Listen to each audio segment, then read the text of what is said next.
Sir, you're charged with especially aggravated kidnapping. You're also charged with aggravated assault, and you're charged with theft of a firearm worth less than $2,500. You're talking about stuff that is not relevant. Hello and welcome to the Court of Public Opinion. I am the Recovery Addict, and boy do I have a case for you today. Why is the dog chewing on this guy? I think they have got the wrong guy there. Got the wrong guy, and the dog was biting him. He roughened him up quite a bit. There's a lawsuit. 9 out of 10 judges prefer watching the Recovery Addict live stream in their courtroom. The fireworks are not done. Now we're getting commentary on the case. Dati mihi Anglican for service Latino. That's literally not true. I didn't ask you to interrupt me. Is that correct? Oh, for Trump's sake. Good morning, good morning, good morning. Welcome to the Court of Public Opinion. I am the Recovery Addict. Happy Friday. We made it all the way to the end of the work week. After today, you get a break, which is good. Because they all deserve one. You've been good this week. Congratulations.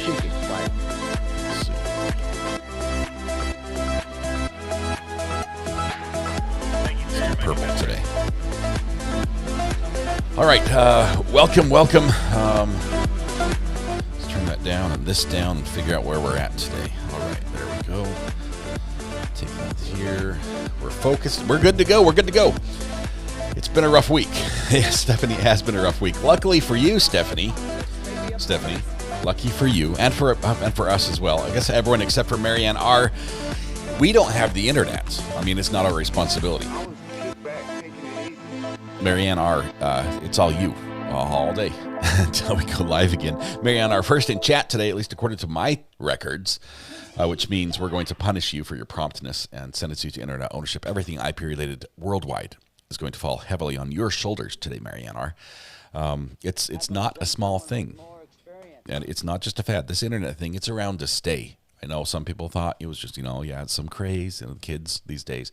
No, it's a thing now, and you're responsible for it. So good luck. Stephanie's laughing. Truth, she says. Ricky C., 24 months. One of our OGs. Thank you, Ricky. Pink Courthouse for sure. Thank you very much for your support, Ricky. It's just awesome. What more do you need to see? What more do you need to see? I appreciate all those. This does the channel wonders of good, more than I thought it did. But those of you who have been sharing on like other platforms links to the 2 videos we did reading the Brian Koberger letters, they're blowing up. Thank you so much. That is awesome. A lot of people were looking for those letters. I think a lot of people were looking for someone else to read those letters, just because there's a lot of documents. I mean, hundreds and hundreds of pages to go through. I have to say a huge thank you to Amber from as the Gavel Drops Discord page, as well as our mod. She does double duty and she works full time, so there's that as well. And to Mom, all the fun things. Thank you, Amber, for setting it up so we can hit that home run there. Paula Mack says, what? How can it be? It seems like just yesterday that I found you. 26 months. Paula Mack, more OGs in the house. Thank you. Would not be the same without you here. Put chat on screen. I should do that. Thank you for the reminder. Let's see. We had Paula Mack, and then before we had Ricky C. at 24 months. And look who else just hit for 24 months. Meg Osborne, 2 years. Love this group. OG. And also a member of the jury. That is huge support for the channel, Meg. Thank you very much. I appreciate you, and 2 years. It has flown by. It really has flown by. You've kept your profile picture the same, I think, the entire 2 years, Meg. I think you've had that one for a long time, which is good. It's consistency for me, but some people change it like weekly, and I have to like learn a new person every week. Marianne R., in her spare time between phone calls helping people with their internet, just gifted a membership as well. Thank you very much, Marianne. Appreciate your willingness to help people out there. All right. We are, yes. See, I remember some things. I forget my kids' birthdays, but I remember some things. Let's see. Pink Courthouses, can't wait to get mine. Amanda H. gifted 5 memberships. Thank you. I have to say, we hit a new milestone again. I think we hit it for the second time, which is we hit 66,000 subscribers on the channel, which is cool. And I also have to say for the first time, and I owe Weather Watch, he's not listening. He's out bass fishing right now. I know this because he's sending me pictures of each fish that he catches. I owe him a huge thanks. Last night's podcast was so much fun and was amazing. I think it also was the first time ever that after a podcast we didn't lose subscribers. So that is another reason to celebrate. And it could have been from the severe lack of dad jokes that happened, but that was good. Anyway, wonderful. Bree, new to your channel since the Shelby case. Glad I found your channel. Bree, welcome. We have a lot of fun here. Mostly we're just good friends, all of us. There's nothing in the order that restrains you from talking to cats. And we like to have interesting discussions that we can disagree with each other and still be friends and have fun at the end of the day. So love it. Thank you for being here. Love that you're here. Totally off topic, says Catastrophe. But does Mrs. R.A. have any tips on how to deal with morning sickness at night? Oh, congratulations. Is that what I'm... Kate, I don't want to be presumptuous here, but congratulations. That is awesome. Not the morning sickness part, but usually morning sickness is... I don't know. I would have to ask her, but she's not feeling well this morning. Not morning sick, just for the record. But I think she's got a bit of an earache, so I'm letting her sleep a little bit. So I don't know. I'll see if I can ask her. Let's see. All right. This is the only space I can disagree and still be friends, says Trixie. That's great. That's a great question. We'll see if... Oh. I was letting her sleep, for the record. I did not wake her up. This was not me. Mrs. R.A. says, Catastrophe, I found eating a little bit at night, like a spoon or so of yogurt, helped settle my stomach. Just so you know, it will end soon. Thank you. Mrs. R.A., thanks for being here. Now get some sleep. That was the whole point. Yeah. Thank you. My wife is absolutely amazing, as you already know. Wayne, did we celebrate you appropriately? 28 months. Oh, gee, it's been a privilege to be part of this group. Thank you. If we missed you before, I apologize. See, Bite Me, good morning, and good morning to Buttercup as well. Guard your credit card, Buttercup. You might want to check the charges, maybe even dispute a couple of them. The dog has been on a tear recently, to my benefit. I full disclosure. Selena K gifted a membership as well. Thank you very much. My birthday's tomorrow. Mary, that means we're going to sing to you today. We're going to add you to the birthday list, Mary Tedeschi, and it's going to be great. But we have to do it soon because court is getting ready to happen. Like, I think we've got like 15 minutes. I think so. Happy birthday! You look good.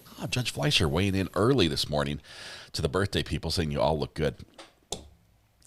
Anyway, I really did want you guys to know that I didn't realize that you sharing like on X and things like that, links to the Koberger reading would have the effect it did. And just tons of people have found the channel and subscribed to that. So thank you. I know a couple of you posted in there, hey, I shared this on X. I'm like, that's really cool. You know, I hadn't really seen that before.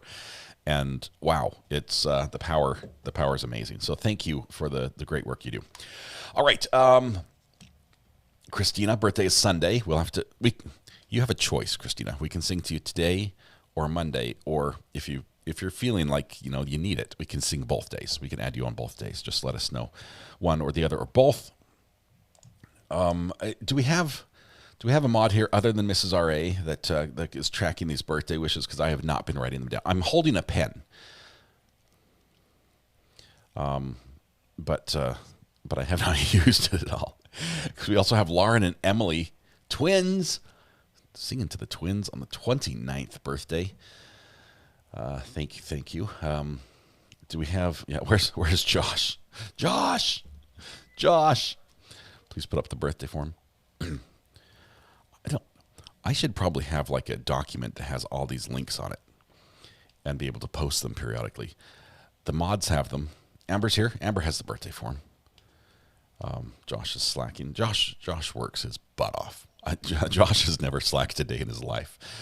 Who else would moderate from Italy on vacation? Stay up all night to help out the channel. Look at this. I think we got everybody.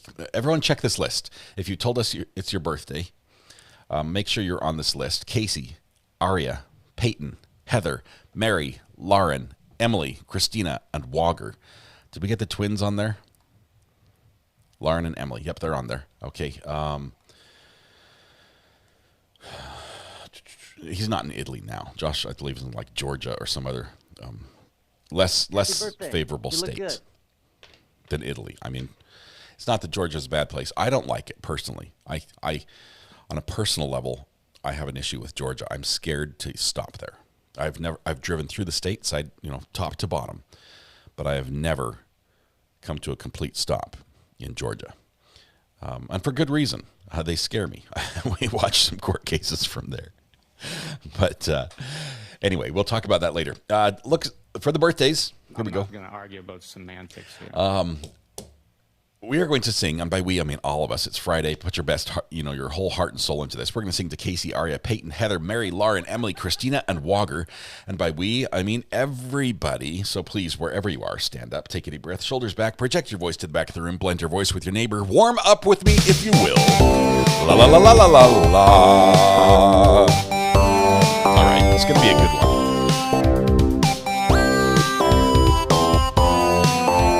I'm already feeling the drums. Can't wait for the solo at the end.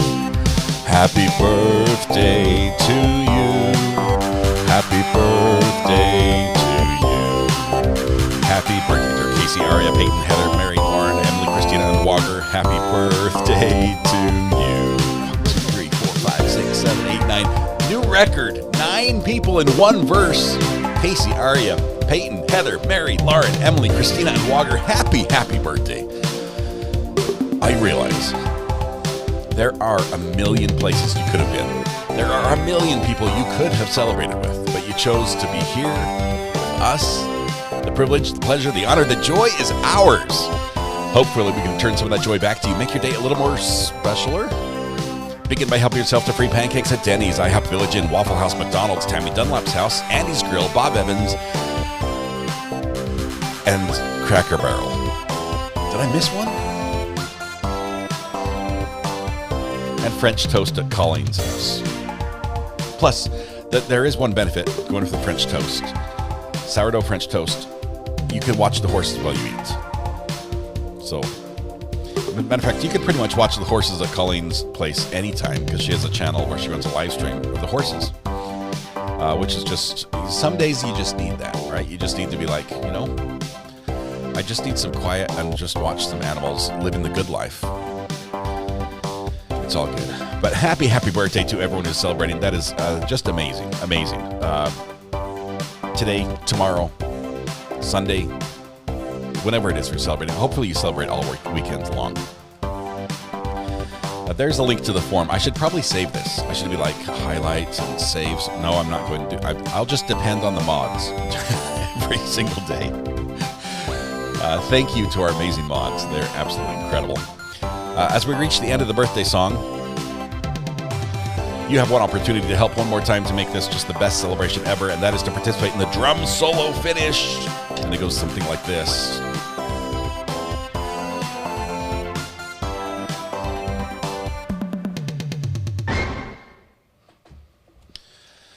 There we go. It was beautiful. Thank you. Phil, member for 27 months. Phil, if you guys do not follow Phil on X, are you even Xing right? The app was designed for people like Phil, and it really makes my life better. Phil says, breaking, Big Deal was arrested on federal racketeering charges. Wake up in the morning wearing headphones. I'm running court into your brain like it's an end zone. My money's green like the pickles and you want some. Don't interrupt cause I don't want your lame objection. From land t-shirt to murder, I think I seen it all. From picking juries to when the gavel falls. The judge takes the bench and the bailiff yells all rise and pay respect to the one and only go to true crime. Imitators, they try, but they just can't achieve. And when they fail, they be like, ow, I stepped on a beat. Take the stand and the jury chooses not to believe, because there will never be another creator like me. Big deal in one corner and the count in another. We've got the judge reading chat while we talk to the lawyers. All our clips go viral, they're the good not to share. Came in late, check the thumbnails, you'll find it all there. They say I'm addicted to rhyme, but it's more than just timing. The mic is hot, the gavel drops, and I'll be talking about crime. And don't you worry about the sound, cause I'm keeping it real, just like a pickle jar, but I'm one big deal. They say I'm addicted to rhyme, but it's more than just timing. The mic is hot, the gavel drops, and I'll be talking about crime. And don't you worry about the sound, cause I'm keeping it real, just like a pickle jar, but I'm one big deal. All right, thank you very much. TYO Toys invokes the name of Big Dill, and I had to play the song. It's the most pretentious song I've ever written, but there you go. Big Dill. Big Dill. That's me. So, Maisla ordered Pickles, Not Politics shirt today. My pup wants restocking of the pup shirts, please. Love y'all. Awesome, awesome. There we go. We'll let that fade out as we get ready to go to court. That was our Friday warm up. That was great. Thank you. Appreciate it. Phil on TYO Toys. Phil, have I ever talked to you like on the phone? You're still one of those phantom people. You're like Mr. Beast for me. We know he's out there somewhere, but nobody ever sees him, right? I live in the same hometown as him. Okay, my kids have been in his movies. I don't know how much I can say because they signed non-disclosures, but they're connected in ways. But Phil does a couple things really well. He makes model cars personalized that are absolutely incredible, and he gets the best of true crime and puts them in the funniest compilations you've ever seen on Twitter. So, well worth a follow. TYO Toys, appreciate it, Phil. And thank you also for your support of the channel. That is huge. It's not a small thing, and I recognize that. I appreciate you. I called in one time. Yes. One time. You'll need to do it again sometime. Sometime when it's relevant, obviously, when we got time. But anyway, I have to admit, Phil, I am super jealous. I have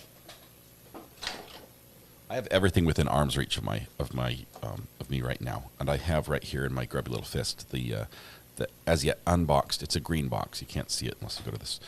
The van you sent me, the Sprinter van with the Top Mark Media and the logo and everything. It's amazing. I love this thing, and yet I covet the one you sent to Josh from Courtroom Confidential, because he got a dumpster fire. And I'm not saying the Sprinter van is not cool, but I think you need to put all these models that you make available so I can buy other people's, because I want the one they got too. So let me know where I can buy those. I'd appreciate that.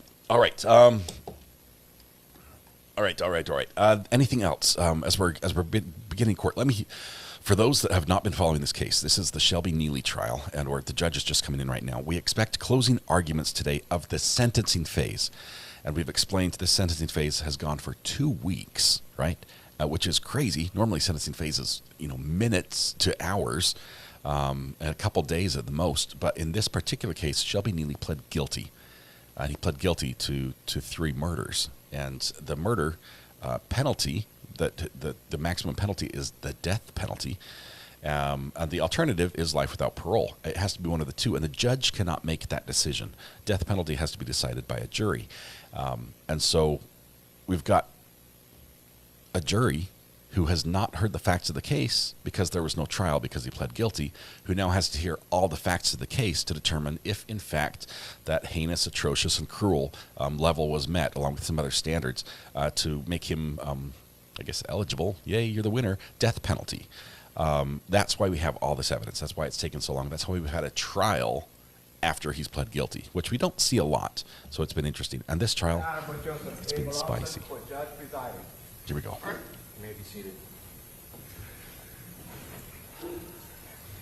Today we're going to get closing arguments and jury instructions, and maybe a verdict.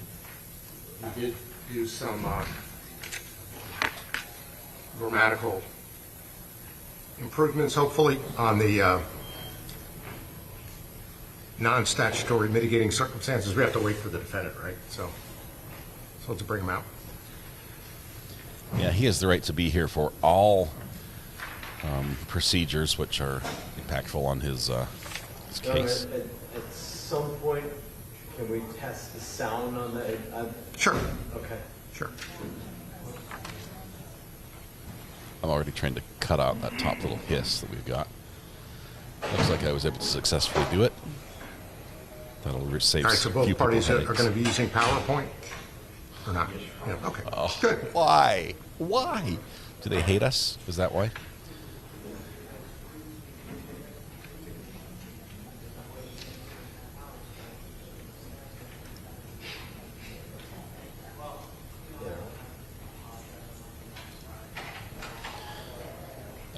Amber, are you able to put Phil's link in chat? I know links are restricted, so it would take a mod.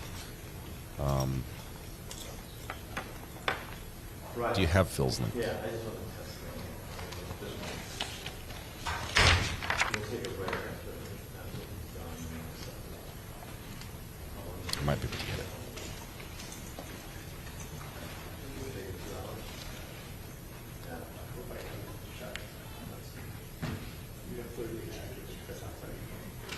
I know it's Pickles, not politics, but can I just say how excited I am to have the deregulation of gas cans in America? We no longer have to watch YouTube to figure out how to pour gas into our lawnmower. And So on excited. the non-statutory mitigators that the defense presented, I just want to put on the record the grammatical improvements. I'm going to call them improvements.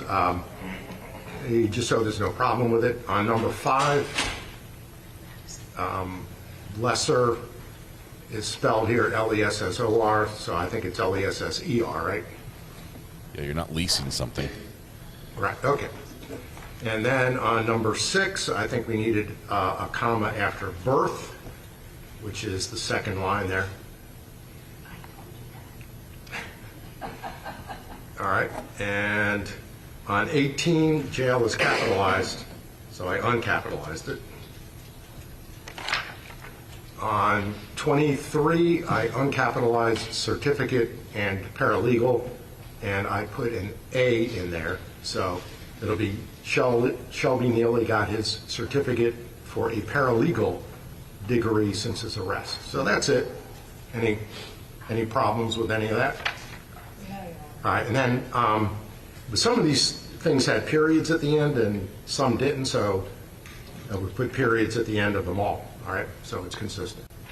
Okay, so that's it there. All right, any objection to any of the final jury instructions here? I think everyone's had a chance to look at them, right? First of all, state. No objections. All right, defense. Only as previously objected to. All right. So man, Josh beat me. as I've been saying, Half a second.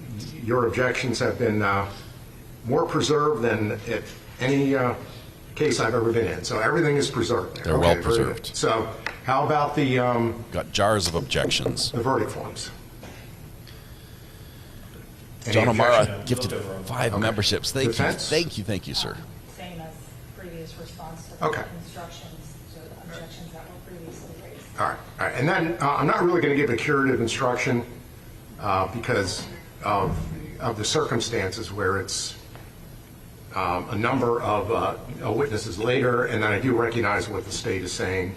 But I am going to emphasize that life without the possibility of parole means life without the possibility of parole. So I'm just going to emphasize that. Life means life. Additional argument. Mm-hmm. I filed a motion in this case in limine to preclude anything regarding future dangerousness. The state said they were not going there. I did it because of a question that was asked at depo. I've never had to do it in any other case. And so the court granted that motion. By eliciting the questions that they elicited, or by asking the questions they asked yesterday of Mr. Vanasco, that is implied future dangerousness, and so they have violated this court's ruling in limine. I am again asking based on card For sanctions? What? an urban for a curative instruction on that issue. Well, it needs to be close to the... Well, I am giving a curative instruction without giving a curative instruction, okay? If you had approached the bench and objected at the very time that it happened, I would have given a curative instruction. We've had a bunch of witnesses since then, so it doesn't make any sense, and it's not going to help you for me to say, do you remember that witness like 5 witnesses ago that I was asked this, and then on cross-examination the state asked him this, and then he said this? Well, I just reminded you of all that, and please ignore that. So in lieu of that, I'm just going to tell them that life without the possibility of parole means life without the possibility of parole, and that's it. All right? And Judge, I don't think you have to connect it to, these witnesses that you heard 5 witnesses ago, because you could just tell the jurors that's an incorrect statement of the law.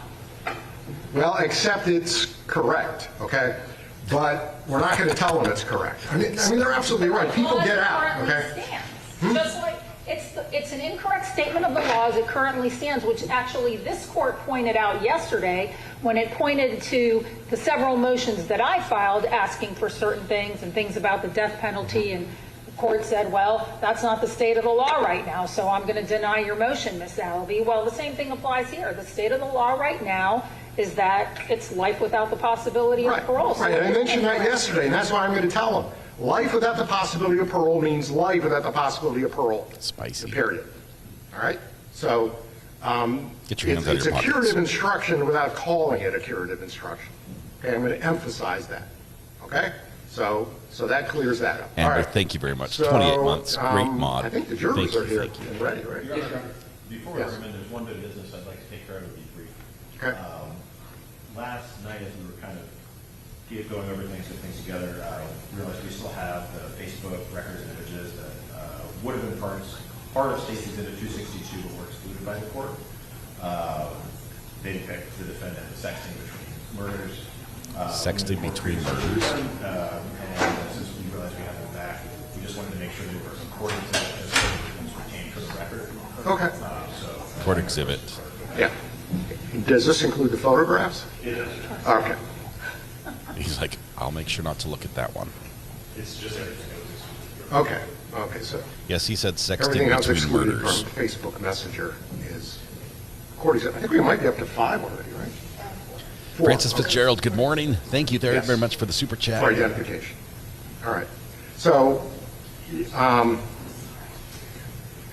think we're going to take a break between the state and the defense closing argument. So do you want to deal with the sound now, Mr. Brunvon, or do you want If to we wait? could, we tried it when you were off the bench and we weren't able to figure out how to do it, so. All right. We thought maybe you have the magic touch. No. Lawyers No, that and would be IT. an incorrect assumption. All right. So we'll take a break until you're ready. Whoops. So my understanding is the volume is controlled where you are. Yeah, I mean, I put the volume up because people were telling me that they couldn't hear what was going on in here. So Right, can I, If you're doing a test, it has to be on broadcast or on. If it's off, it won't broadcast at all in the court. okay. Right. So is it on broadcast now? All right. So It's much appreciated because in cases like this, everybody has theories of what happened. You know, my theory is going to be one way, another detective is going to be another way, a crime scene technician that's there, they're Who going to are have we their listening theories, to? You know. Who are we listening to? Who was that just got played in court?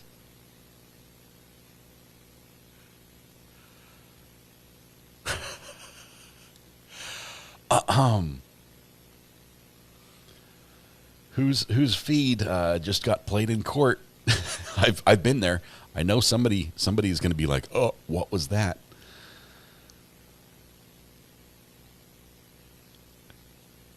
Let's just pause now for station identification. Who was that? Somebody do the hard work. Oh man. That was a recording or a commentary channel that was just played when the judge pushed a button. He enabled the audio from a channel. I don't know from where, it's possible it could have been from one of the desks of the computers that are connected, probably most likely, which means that it's possible one of the lawyers are watching a live stream of these proceedings to monitor chat. Now that's going to be my call. Having an understanding of the system and what's tied into it right now, based on what's about to happen, which means both sides are going to be giving PowerPoint presentations. The odds of one or both of those computers being connected to the system are pretty high. But somebody just got played in court. I've been there. I've let's see. Dati mihi Anglican paris verbis Latinus. 9 out of 10 judges prefer watching the Recovery Addict live stream in their courtroom. The fireworks are not done. Now we're getting commentary on the case. That was me when I was played in court. I've been there, but that was funny. That's quite interesting. All right, focus. We've got a lot of things to cover today. I want to say during the break, I did speak with Ryan Apple Snapple this morning, who wanted to express well wishes to all of you and continue, the well wishes for the people involved in the case with against Lori Vallow. He is there. He's number 15 in the lineup. He got there early this morning. There were people that camped out since 4:20 last night. I'm not sure why they chose 4:20, but that's what they did. 4:20 last night, people were camped out. He's number 15. He will be in the courtroom for the sentencing, and he'll probably call in later today and get us a sort of a rundown of how that sentencing happened and anything interesting that happened with that. But that's Lori Vallow's final sentencing for the pending cases, although there may be some investigations still ongoing that may result in additional charges. So the clip said, other detectives have theories. I think it was a detective in this case. I'm not sure if RA covered this trial, but do you remember when the killer begged the judge to give him the death penalty and send him to federal prison because it's nicer? It was in Florida. Was it Wade? Was it the tattoo guy?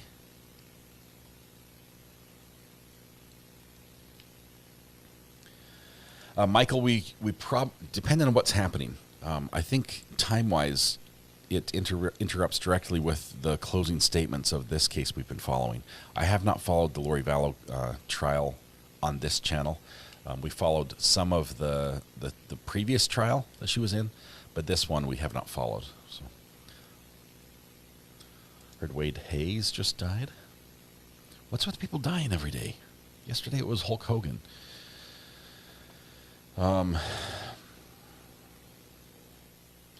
you're going to hear, and you've seen all of the exhibits in the case, or at least they've all been admitted.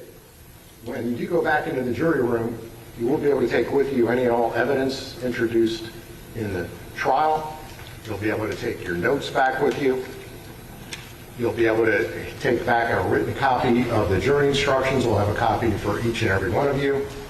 And you'll also take back with you the verdict forms. There are 3 verdict forms, one for each count, which would be one for each victim. In the case, Laura Ivanchik, or Richard Ivanchik, and Nicholas Ivanchik. And as you know by now, your decision on the verdict is to determine the appropriate penalty in the case. And as you know by now, there are 2 possible penalties. One is life in prison without the possibility of parole, and the other is the sentence of death. And I do want to emphasize that when we say life in prison without the possibility of parole, we do mean without the possibility of parole. Both the state and the defense have now rested their case. The attorneys now will present their final arguments. Please remember that what the attorneys say is not evidence or your instruction on the law. However, do listen closely to their arguments. They are intended to aid you in understanding the case. Now, the state will go first, and then the defense will go. Then I'll instruct you on the law, and then you'll go back and deliberate. Mr. Sarabia. You may proceed with your closing argument. Thank you, Judge.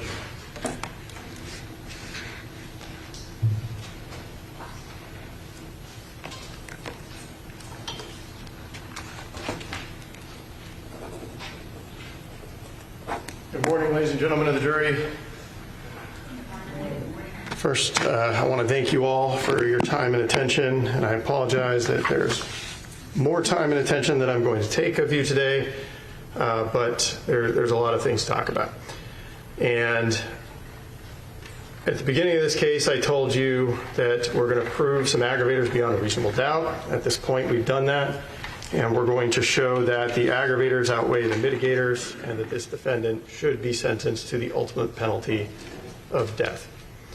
Now, just to give you a heads up, I'm going to talk about some of the facts. I'm going to use the visual aids to show you some of the exhibits, talk about those facts. Then I'm going to talk about the aggravators themselves, how the facts apply to the aggravators.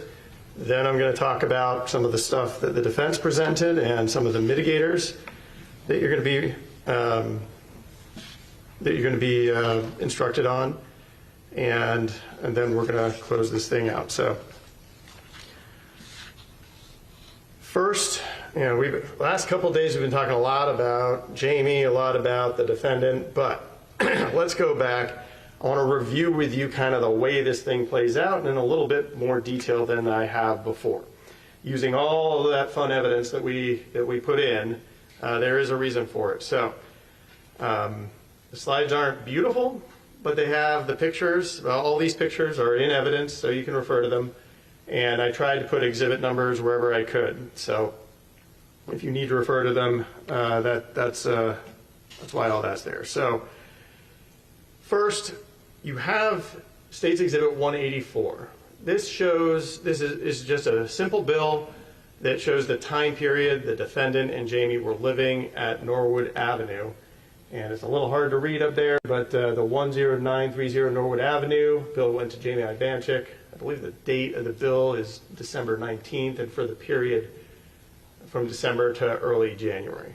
So there was evidence where they were, where Jamie had last been. There was indication of that. We know that was the case. So what happens then? Defendant and Jamie are living at that residence, and he kills her. And now you know that's an aggravator. And the defense agrees that it's an aggravator. There's a stipulation. He is convicted of that. He was convicted before we are here today, back on December 13th of 2023. That is one aggravator. That satisfies the first aggravator. So we get to look at those facts. What happened there? The defendant gets into an incident with Jamie, and he describes it, that there's violence between them or that she's threatening the kids, but even if we take him at his word, and by now you should be realizing that there's a lot of problems with doing that in many circumstances, but even if we take him at his word, he disarms her, she's no longer a threat, and he starts to strangle her, and he makes the decision that he is going to end her life. Those are not good facts for him. So she is getting choked out for the last time, because as we'll talk about, there's lots of indications that happened on a regular basis. For the last time, knowing that it was the last time, and then just to really do her in, while she's on the floor, he doesn't want her to come back, he goes, gets a hammer, and bashes her in the head. And we're going to talk about that a little bit more in the future too. But then, and this is one of those fun facts that he adds that doesn't really fit in right. More fun facts. He says, while all that's going on, and I'm going to refer, there are two separate interviews he does. I'm just going to refer to the times because they have timestamps on them. One happened somewhere between like 1 a.m. and 2:30 a.m. or 3 a.m. The other one happened same day, closer to between like 11 a.m. and 1 p.m., somewhere in there. So I'm just going to refer to the times that it happened. And it was on January 4th of 2019.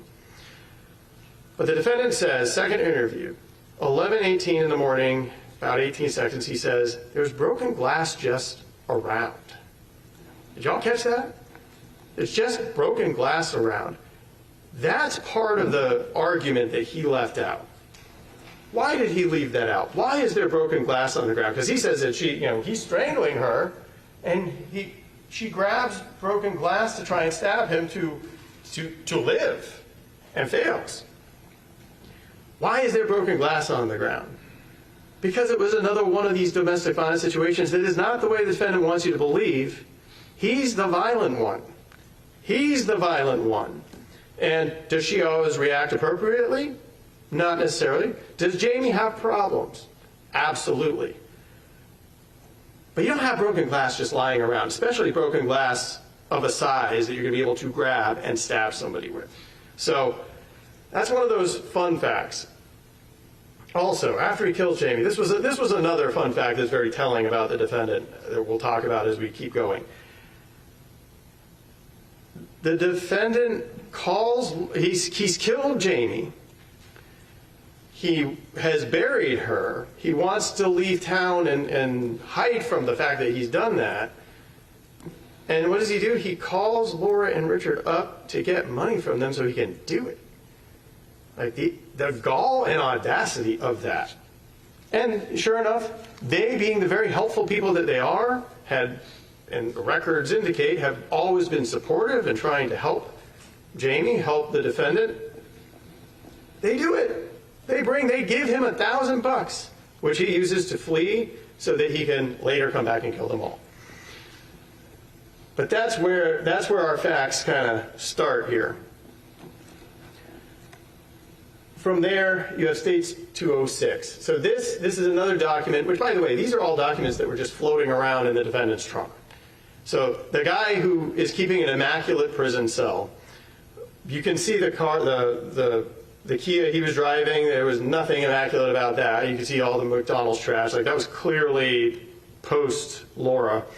And even the Hyundai, I know that he was stuffing it with stuff, but you could tell all this stuff in there existed in there for a period of time. So don't let him fool you about how cleanly he is. The thing about prison or jail is that there's not a lot of stuff to have to be messy with. But anyway, this item just shows us, it helps us build our timeline. Because we know November 26th of 2018, he was in Texas, Houston, Texas specifically, selling an item. And the rest of it's not important, but we know it's him. We know he's in Texas.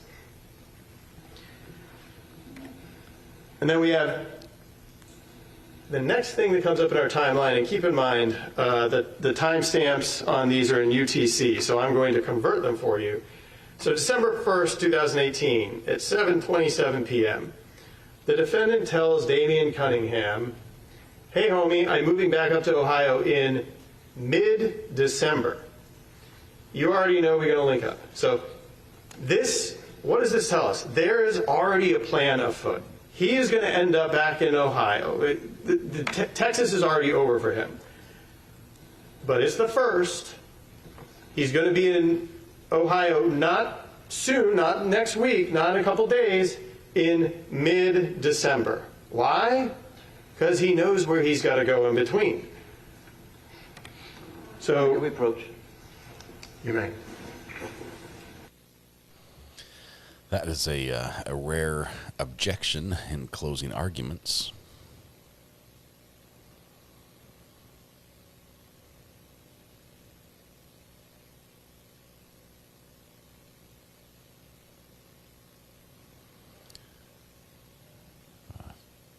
His lawyer just tells him what the objection is he's making right now. He nods. He understands. Yeah, the prosecutor saying these are fun facts, not the right use of a word.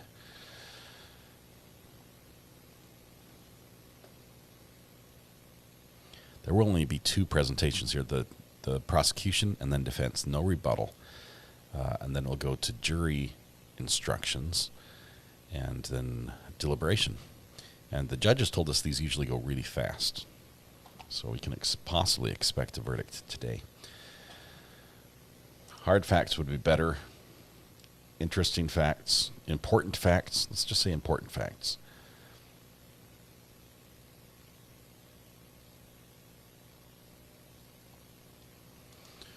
Recovery Addict is like the golf announcer of murder trials. And now at the second tee, Mr. Nealy chooses a 3-wood. Let's see. Chose like a 1-iron.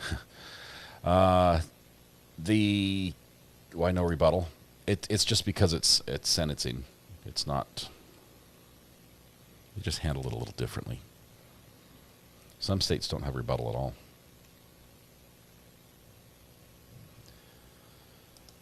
Wow, misbehaving. That was a powerful one. Yeah.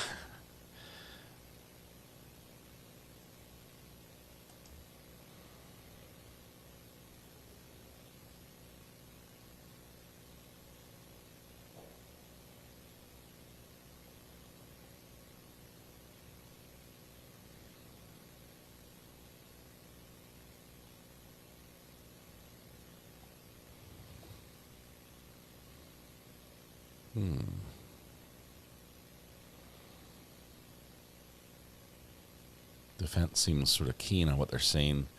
Prosecution is listening but not nodding so much.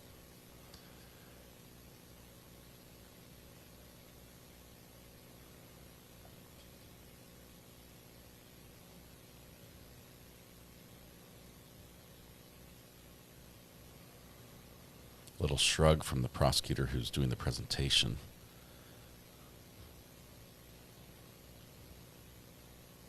Maybe he's objecting to the use of fun facts. I would.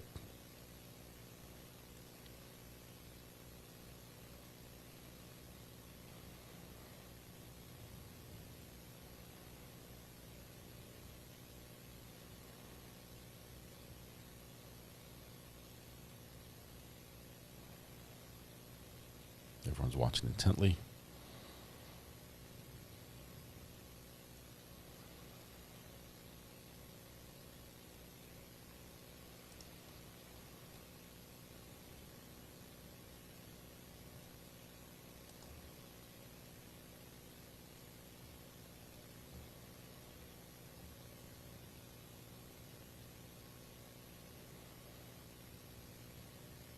Defense is animated, make their argument.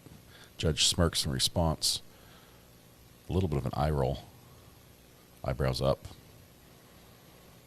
Smirk again.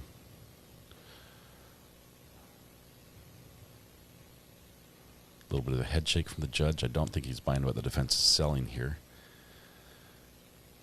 Defense shaking their head. They're not happy with what the judge has decided. Prosecution is winning, so they're just holding still, letting the judge talk.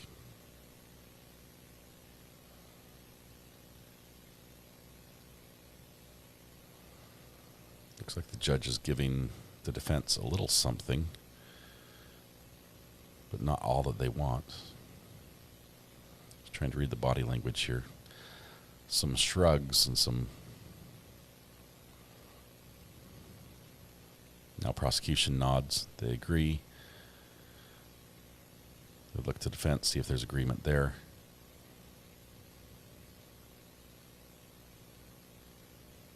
Nod. Nod. There we go. Boom. Everybody's happy. We can continue. All right, Mr. Sorabia, you may continue. Thank you, Judge. And I apologize. I'm going to have to remember where it was. Yes, that's right. We were talking about the defendant still being in Texas, being able to tell that he had a plan. So next thing in our timeline would be December 2nd, 2018, 10:37 a.m. The defendant tells his mother, I should be in Ohio around next Monday or Tuesday. Yeah. Wow, so you're moving back or are you coming to visit? Moving. So there is already a plan afoot. Notice he says to his mother next Monday or Tuesday. To the other guy, to Damian Cunningham, he says mid-December.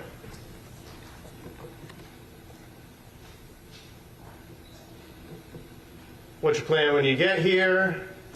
My plan is what it was in North Carolina before I moved to Texas. He's got this plan that is not at all the plan.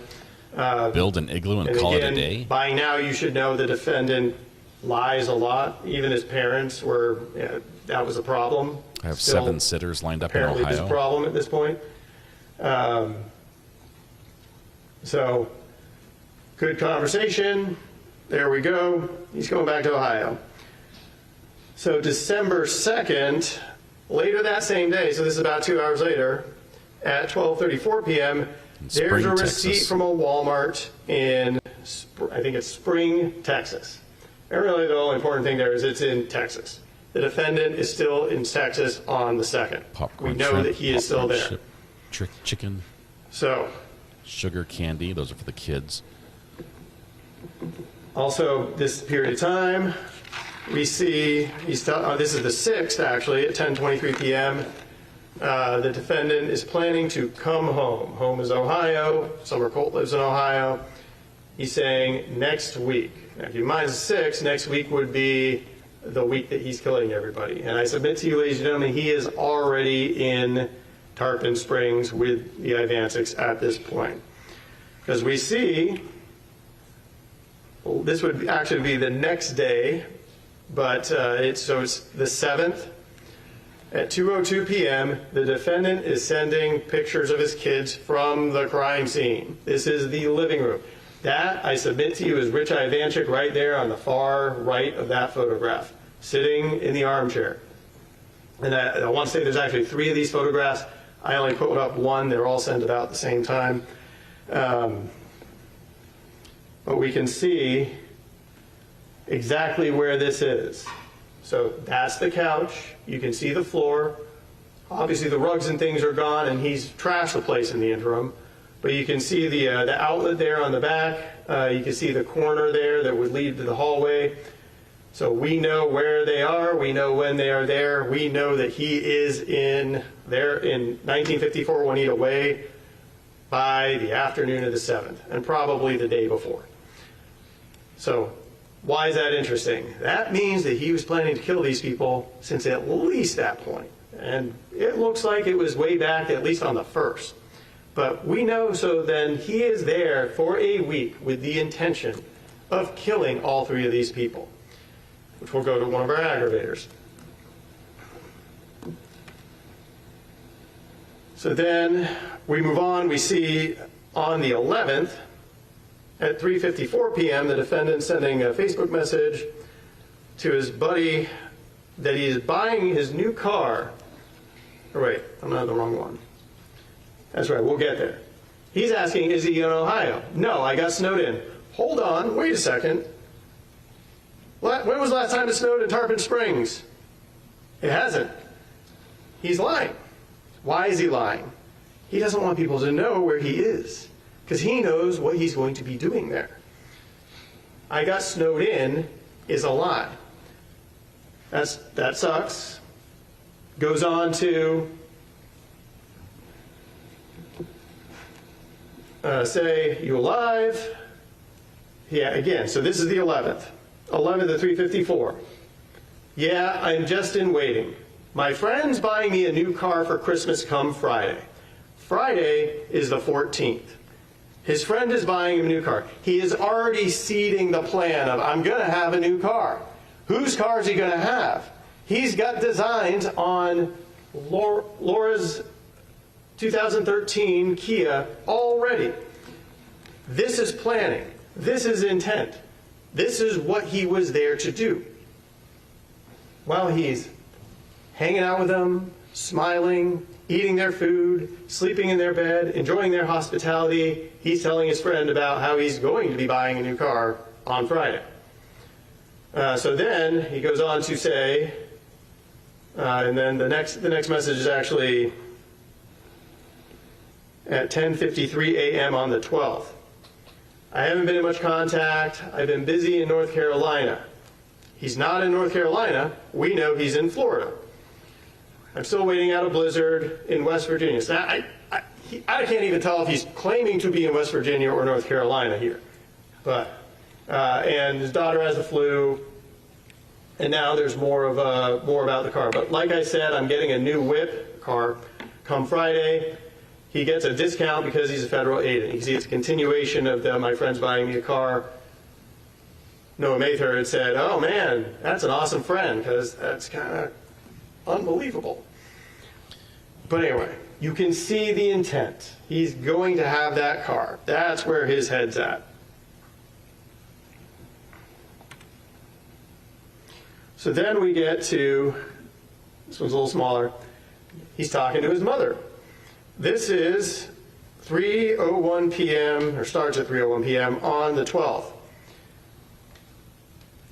They're chatting. He says, where is it? At the bottom. My cousin who's in the Navy is buying me a new vehicle. Had to, yeah, 3:01 p.m. Had to wait out a blizzard over the weekend. Well, once again, he's in Florida on the 12th. There's no blizzard in Florida. Bella caught the flu, so I've been taking care of her nonstop. And Friday, 14th, my cousin that's in the Navy is buying me a new vehicle for Christmas, one that can withstand snow. He is telling these people that he's going to get a new car. His mom. So his mother, what state are you in if you had to wait out a blizzard? And she's not stupid. No, there was a blizzard that was going to be in my route. I'm still in Texas. He's not telling his mother that he went to visit the I-26. He's not telling his mother that he's in Florida, in Tarpon Springs. Why is that? Why is he telling her that he's still in Texas when we all know that he's in Florida? Because he knows what he's in Florida to do. He knows that after spending all this time with the I-26, he's going to bash them in the head with a hammer. So, and then they finish up the conversation.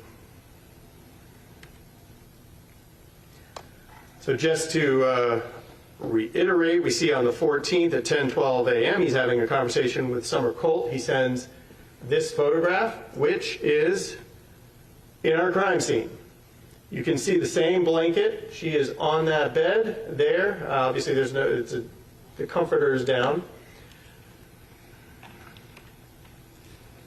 Sends her another photograph about the same time of the two kids in the crime scene. Not in Texas, not in a blizzard. You see the one from the crime scene. Obviously the exact same place, except by the time law enforcement gets there, he's knocked over a decorative Christmas tree and moved that chair.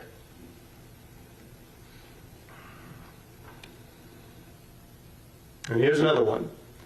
And this one, you can see, it's kind of hard to see in this, but it's that corner of the bed, because you can see the wood planking just a little bit, and you can see that the bottom of that piece of furniture. So it's the far, I guess, bottom of the bed corner that he's taking of his son, again, with that same blanket, in the room in the crime scene.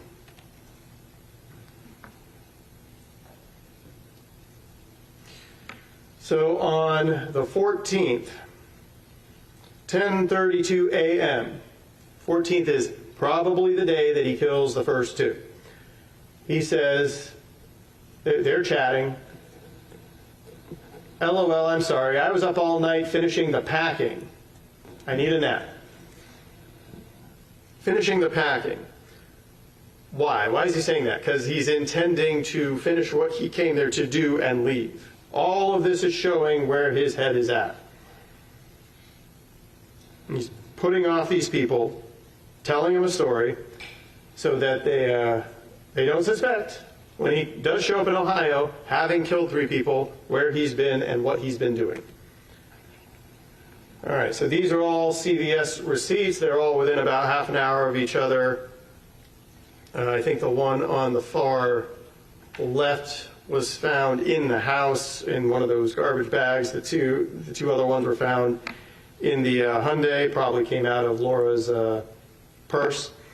But they show timestamps between 12:33 p.m. and 12:53 p.m. on the 14th in Brooksville, because she's shopping.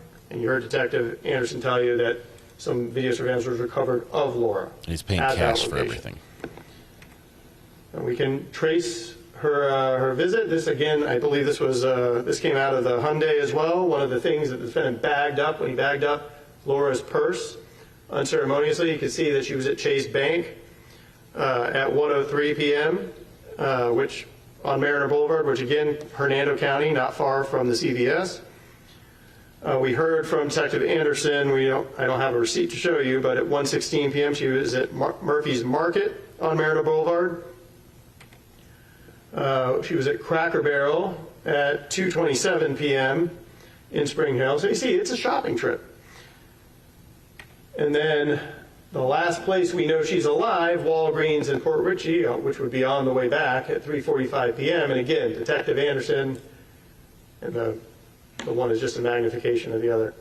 Detective Anderson told you that there was video surveillance recovered that he observed, and it was Laura with her purse and her 2013 Kia.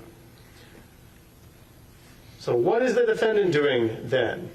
And I submit to you, the defendant has probably been waiting for the opportunity when he's got these people alone, and he knows that he's going to be able to get them one at a time. So sliding glass door would be there on the top. The couch that has been pulled across the opening is there on the left of this photograph. But he is bashing Richard Ivantic in the head. Right about there. Probably a carpet either on top of there or in close proximity. And we have some blood spots, some blood spatter. If we go to Richard Ivantic, you can see, you can't really see it in the faraway shot, but you can see from the faraway shot where it is on the wall. And then that close-up on the wall. Go back to this one real quick. We know that wasn't there. It wasn't the couch wasn't there because you can't get blood splatter behind the couch if the couch is there blocking it. So Richard Ivantic, he bashes in the head, and we'll talk about that in a little bit greater detail later. But we also have some blood spatter over here. It's interesting to me that this cabinet has empty shelves in it. It's clearly Laura was a collector of these figurines, and we found a whole bunch of these figurines that were broken, as if somebody had disturbed the furniture, perhaps in the fight that probably didn't go down the way the defendant wished it did. But the defendant just bagged these things up and put them in the Hyundai. Can we approach again, Your Honor? Yes. This is an objection, facts not in evidence, I think, because this is important because the cruel, the heinous, atrocious and cruel requires that the victim has to be alert or aware, conscious, and know of their impending death. And if the prosecutor can insinuate that that there was a fight, a struggle, where the victim was trying to fight back, that basically proves that point. It checks that box here. The defendant, in his story, has said it was quick, painless, never saw it coming. First blow took him out, type thing. Now the prosecutor's, saying, I think there was a struggle. That's how these broke. It is closing arguments. It's not evidence. It's a very smart thing to do on the prosecution's point to say, why else would all these figurines be broken unless we can assume that a struggle took place? Because he sure wasn't taking them to sell them if he had smashed them in his car and just bagged them up like trash.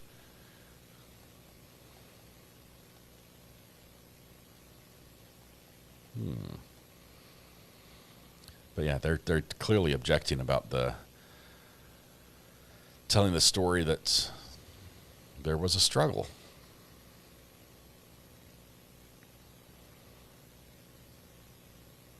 I don't think there are outside facts aside from those disturbed Precious Moments figurines that would indicate there was a struggle, though.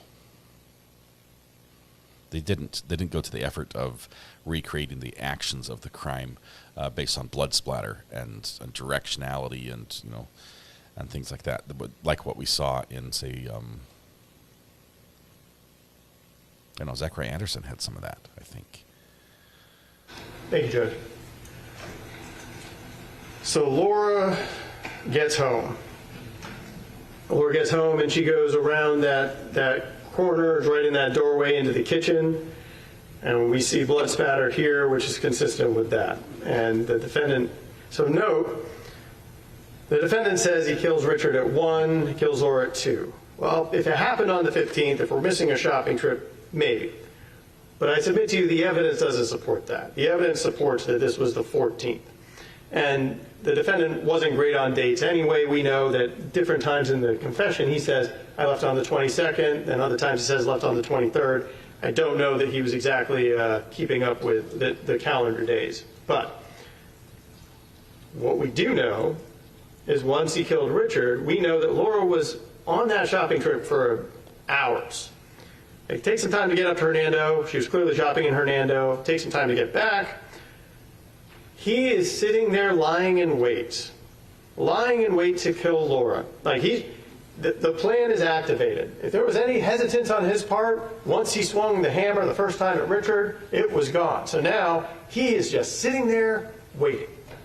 Sitting there lying in wait for Laura, unsuspecting, to come home so that he can bash her in the head and kill her. And that's what he does.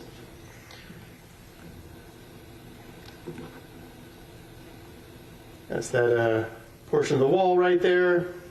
Some more blood spatter. Laura's purse.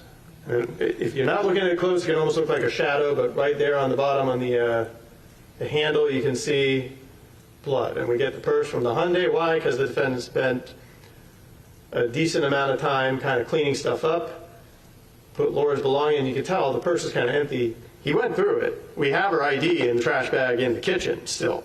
He went through it and emptied it out and dumped a bunch of the stuff in the trash bags, which is probably why some of the receipts are in the Hyundai, some of the receipts are in the house. And I submit to you, so there's this couch. This couch was clearly moved. I think the defendant even says it was moved. Where was it originally? There's that big empty space where the drop cloth was. I submit to you that this is probably Laura's blood, that at some point she went down towards the couch, on the couch, and that this blood is likely hers. They didn't test it? So then what's he got to do?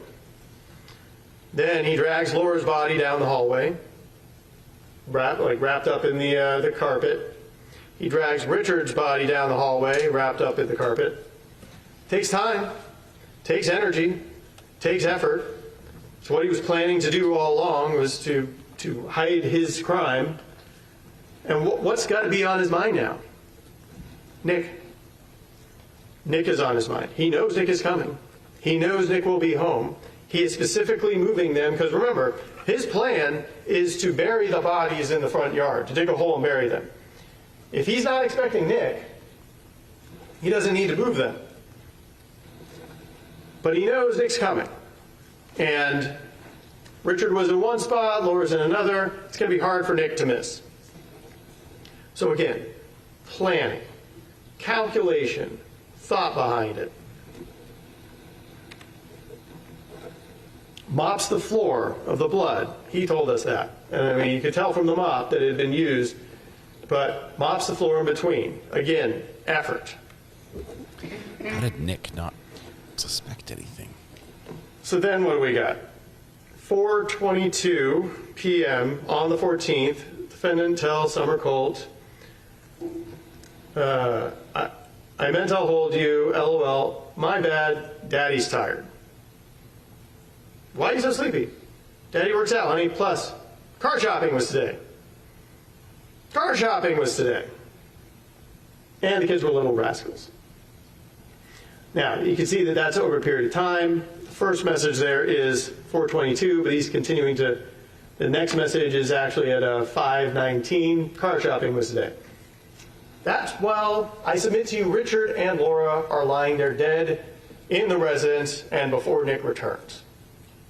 He's still planning. He's still scheming. He's still lying.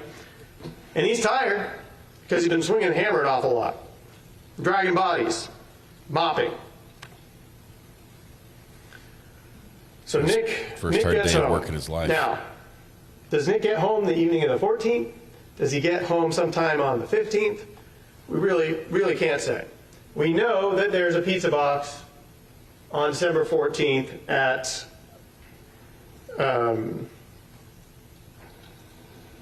4:55 p.m. It's got Nick's number on it. Now, does Nick get it? Does Nick bring it home? Unclear. But whenever Nick gets there, it actually take the defendant on his word he probably doesn't kill Nick till early morning hours of the 16th. But in the meantime,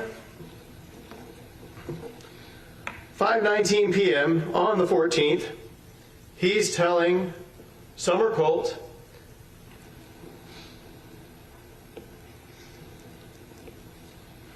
so that would be 5:32 p.m., sorry. Yes, ma'am. Or she says, you got a new car.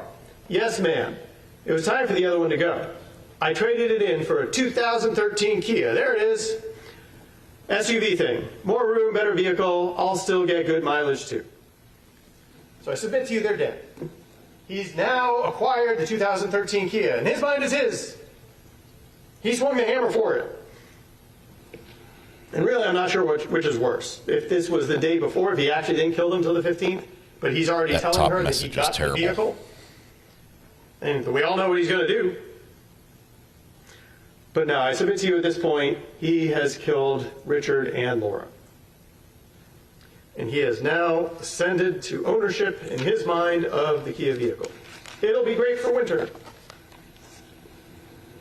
And then he says, I'll send you a pic tomorrow when the sun's up, my dear. Yeah, it's got butt warmers and everything. And goes on to flirt with her, which the number of these girls he's flirting with is fairly numerous.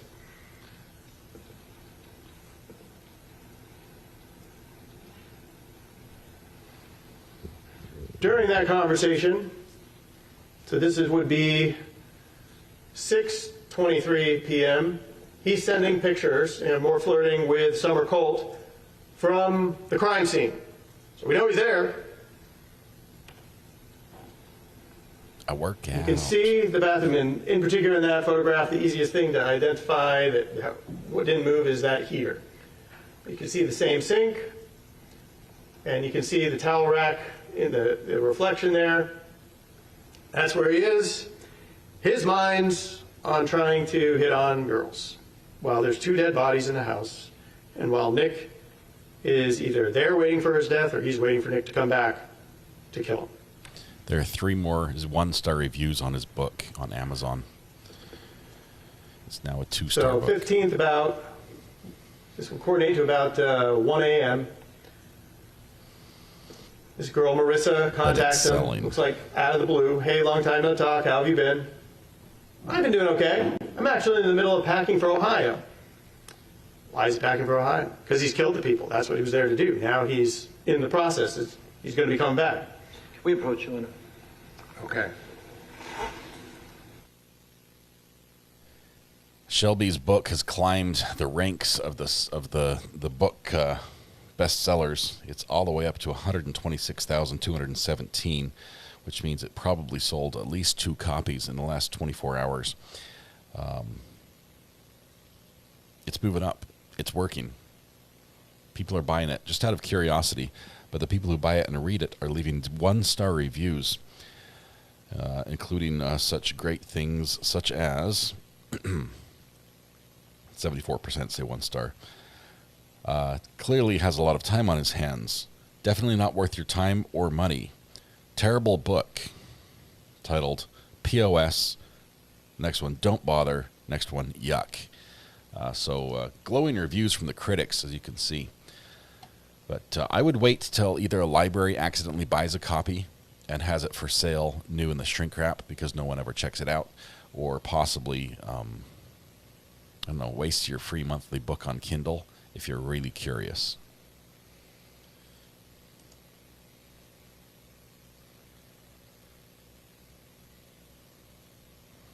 I was reading the reviews. I didn't catch exactly what this is about. Seems like not as a serious objection. Judges tailoring the prosecution's scope of how they can address things. He's talking directly to the prosecutor, telling him he can't do something. Prosecutor's got to work it into his closing, or work it out of his closing, as the case may be. Getting some nods of agreement from the prosecution team. Defense pushing for extra mileage, seeing how far they can get this ruling to go. Judge listens, smirks. Doesn't think it's as serious as the defense is trying to make it out to be.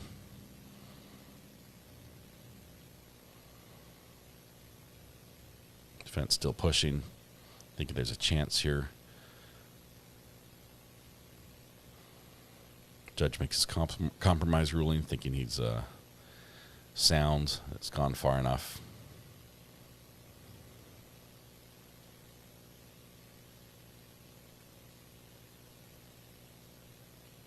Waits for a response from prosecution. They look at each other. Good deal. All right. Why don't I go ahead and give you a brief 5-minute break, and then we'll come back and hear more, okay? Oh.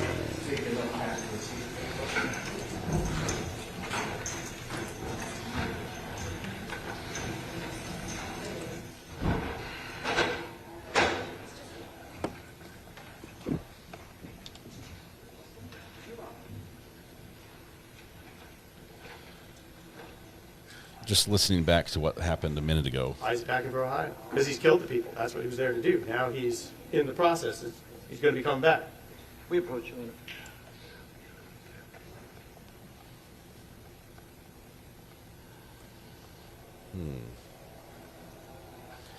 He's in the process. All right. All right, so let me address the victim's family here.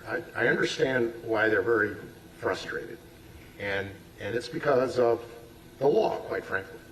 The state can only argue and only present evidence in regard to aggravating factors, and they're on one aggravating factor right now, which is basically cold calculated and they're premeditated, and then they have 3 more to argue.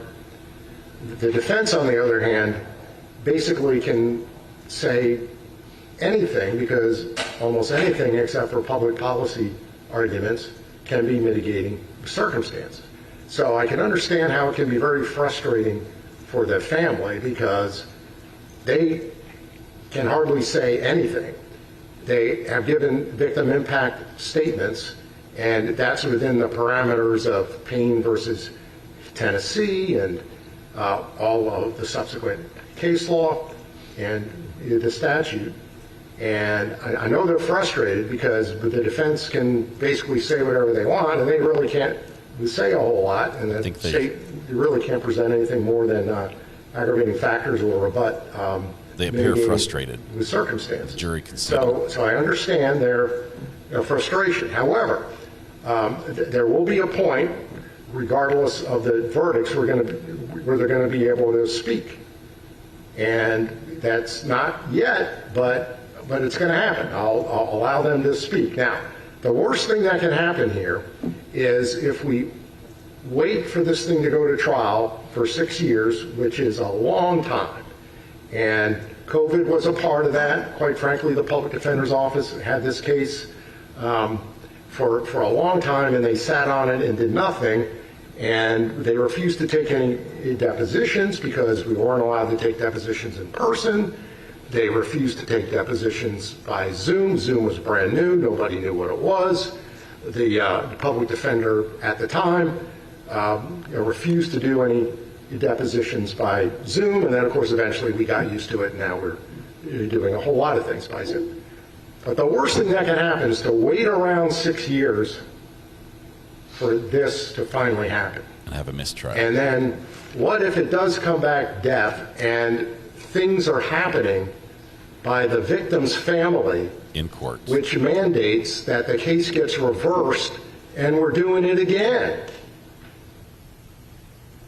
That isn't in your best interest at all. Okay, now, I'm here refereeing not what the lawyers do so much, but what the victim's family is doing. And you don't want a record where some appellate court is going to say, this just doesn't seem fair to the defendant, and we're going to do it all over again. So in another 6 years, we're doing it again, okay? And it's not because the lawyers are doing anything improper or the witnesses, but it may appear to an appellate court that the victim's family is. So I have this request, okay? Don't be standing up, okay? Sit down like everybody else, okay? And then, You want me to speak? okay. And what's your name? Okay. All right. And then, all right. And then every day you've was shown up. I understand the family's been here every day. I did notice that some days you're all dressed up and some days you aren't. And then today you're in full military gear, right? So, where my father's funeral. right. I understand that, right? But that's not what the purpose of this is today, okay? And we don't want a situation where it appears as if you're trying to make a statement. I'm not making a statement. I'm wearing this because I wore this to my father's funeral. He did this. So my point I understand. Just tell me. All right, well, I would like this. Okay, here's your three choices, okay? Change your clothes and come back, or I don't have a problem if you sit in the third row there behind those big guys, okay? And so you're less conspicuous, okay? Or I've had 7 surgeries and I have to move around. That's why I stand. Okay, yeah. 20 years in the military. He has been standing. Yeah, he has been standing a lot. I've been noticing that. So, this is discrimination. This is not the freedom that we fought for. well, it's not. We don't want. I'm sure you don't want to risk having this case reversed, right? You don't want to do that. The prosecution is closing because of the clothes that people are wearing. Well, yeah. I mean, this is not unusual, okay? I mean, we've had cases where people have come in with T-shirts that have the victims' photos on them or faces on them. Okay, you can't do that, okay? We've had police officers who have been the victims on death penalty cases, and then a whole bunch of police officers came in uniform. You can't do that either, okay? So I'm just trying to protect this case, which is in your best interest, okay? So what you're saying is what we wore, all of us, to our father's memorial service cannot be worn today. Well, you can wear that. There's no problem with that. Richard can wear that. There's no problem with that. All right, but it just seems like that he's just trying to make a statement somehow with wearing his military uniform right now. Maybe he's not, okay, but it's not the intent, it's the appearance, okay?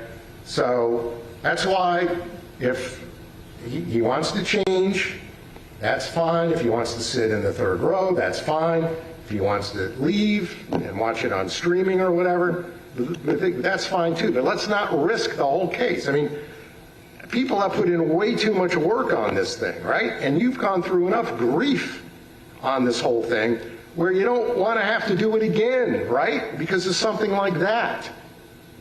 Okay? You will have an opportunity to speak. You can wear whatever you want. You can say whatever you want. But today's not the day for that. Today's the day to make sure that there's no issues with the case. And I've been working really hard to make sure there's not an issue here. All right? So that's all I ask, okay? Is just like everybody else, you sit and you listen. Okay, well, the third row, okay? I think we have like 10 rows here, okay? So the third row, that's not that far back, okay? And he'll just be behind a couple big guys back there. Or he can change, or if he wants to watch on streaming, that's fine too, okay? And then after that, after we're done with the verdicts and everything, then you can wear whatever you want. It's a totally different story, because obviously I'm not going to be influenced by anything, but we want to make sure that none of the jurors, we're going to have 12, we have 14 now, we're going to have 12, we don't want an argument that one of them was influenced by something that the victims are doing, or the victim's family's doing. Yes? Judge, the only problematic thing I see with him sitting with his uniform in the, well, I mean, he shouldn't have worn it in the first place. But what I see problematic about him sitting in the third row is that he has to apparently get up all the time, which we've all seen that, but he's been in regular clothes. So if he's not, if he's having to get up and he's going to decide when he wants to get up and sit down and get up and sit down, then I'd ask that he leave in his uniform and, like the court said, change and come back. And if he can't change for some reason, the other day when he was going to wear his military uniform, he was going to bring extra clothes in case he wouldn't allow it. But if he doesn't have that here today, then I'd ask he be excused if he's going to keep getting up in that uniform and watch it online. All right, and there was no discussion with me about him possibly wearing a uniform, but apparently there was with the lawyers previously. Is that right? He had originally indicated that he wanted to make his impact statement in his uniform because of he had worn that to his father's funeral, and he felt that his father was a big reason why he was successful in the military. We had discussed that with defense counsel. We alerted them to the fact that he wanted to do that so it could be addressed before the court, before there was anything, before the jury. And then when we came here that day, he had independently elected not to wear it. So it was not an issue that we had to bring up. Well, but it was an issue that we disagreed about. In addition to alerting us, they said he will be downstairs. He'll be away from the jury until it can be addressed. And he will bring extra clothes. Last Thursday. All right. So, I mean, he has been standing and walking around throughout the whole trial, but it hasn't been a distraction. I haven't noticed anyone watching him doing it. And apparently, I guess he has to do it for medical reasons or for physical reasons, right? So, all right. So, I'll have to rule on this, and this is really for their benefit, which is he's allowed in the courtroom, he's allowed to walk around because of his physical issues, but it's not going to be in uniform, okay? So, I don't know whose uniform it is. Make sure that happens, okay? Yeah. If he comes in, that's fine. If he needs to walk around a little bit. And again, this is our biggest courtroom. This is a really big courtroom. And if he's walking back there, I don't think it's anything that's going to distract the jury. I don't think it's been distracting the jury so far. I mean, we have Mr. Sarabia giving a closing argument here. We have a PowerPoint in the presentation. They've been looking at Mr. Sarabia and the PowerPoint, and the PowerPoints are in 3 different spots here where they can look, really 2 different spots for the jury, and that's not in view of anyone in the audience. In other words, that's not in the field of view for seeing the audience. So I think everything's fine, but we need to obviously have an abundance of caution, and then we've only said it once during this entire 2-week proceeding, which might be a record, and that is death is different. We have to be careful here, right? All right, so we know what the rules are. He can be in here if he needs to walk around. I guess it's okay. Don't be a distraction. But in no uniform, he can change. Hopefully, he did bring a change of clothes because he was directed to, right, by the state. We didn't have that conversation today. There was nothing about it leading up to today. Okay. All right. So everybody understands. That my closing statement has been captivating. Judge laughs. Says, "You know you're under oath." Actually, I'll say this: it's been pretty good. Okay, and it's been pretty interesting. So they've been paying attention. All right. So, do you think we're ready for the jury? Yes, sir. Okay. Let's bring him in. All right. So we found out the defense was objecting because of Mr. Ivancek, the surviving family member of one of the victims, who has shown up today in court in full military dress uniform. I'm curious, for those who have served, what the guidelines are from a military perspective about proper wearing of that. Is it? I know it's not to be worn just casually, right? But is there any guideline from the military side? I know funerals are acceptable, services, things like that. Is there any sort of military guideline or guidance for veterans who have earned the right to wear the uniform, most definitely, and earned our respect? From that front, is there anything? But on that front, I do agree with the judge as well. I think he is doing this entirely to protect the verdict itself from appeal. I mean, if the family sits there and he wears his uniform and he stands up and sits down, which he can do for medical reasons, and the jury's distracted and notices and everything, and it comes back with life without parole, are they going to be livid? I don't know. It's the uniform he wore to his dad's funeral. Felt it was important because his dad was a big supporter of him in his military career. I believe it is his. Would a Boy Scout be able to wear their uniform? I wore mine when I went to court when I was in Boy Scouts, but we went as a troop to learn about the justice system, and we sat in the back. We were not family members of whatever proceeding was going on. Most of, I think, was like town hall council stuff. We didn't go to many courts, but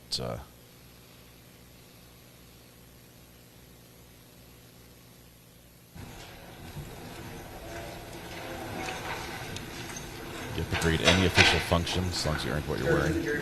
All right, welcome back, members of the jury. Mr. Shelby, you may continue.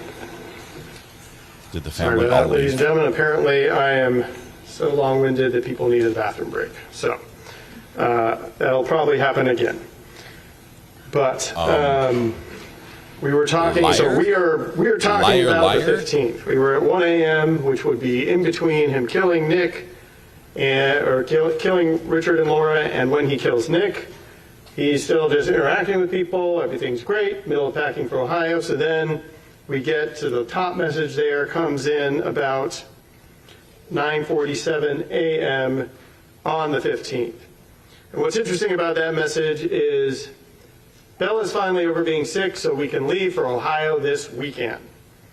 A couple of things to say about that. And if you've been paying attention to the messages as we've been going through them, and not to say the ones I've been highlighting, he's been saying that Bella has been sick for a while.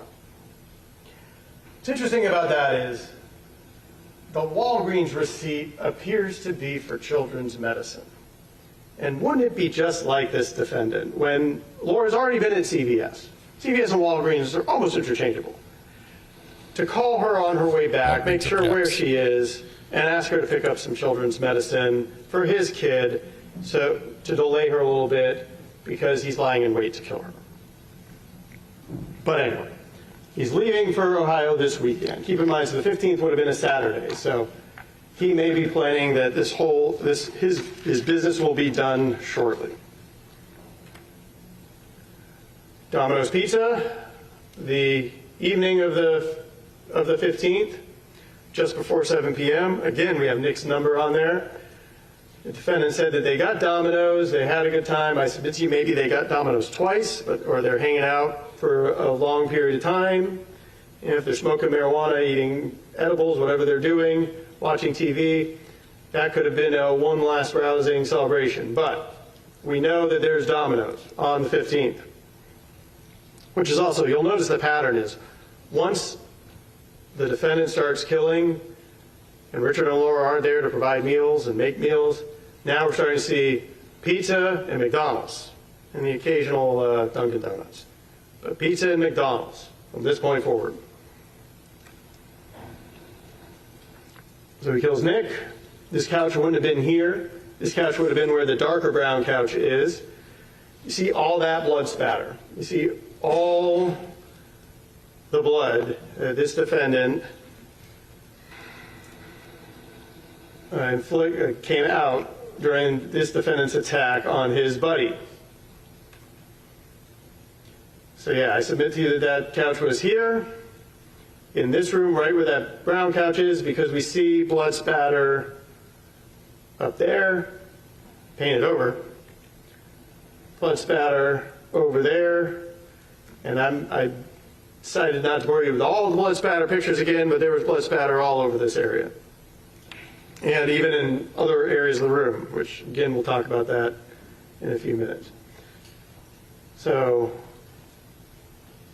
blood spatter there, which front door's kind of towards the back, I believe.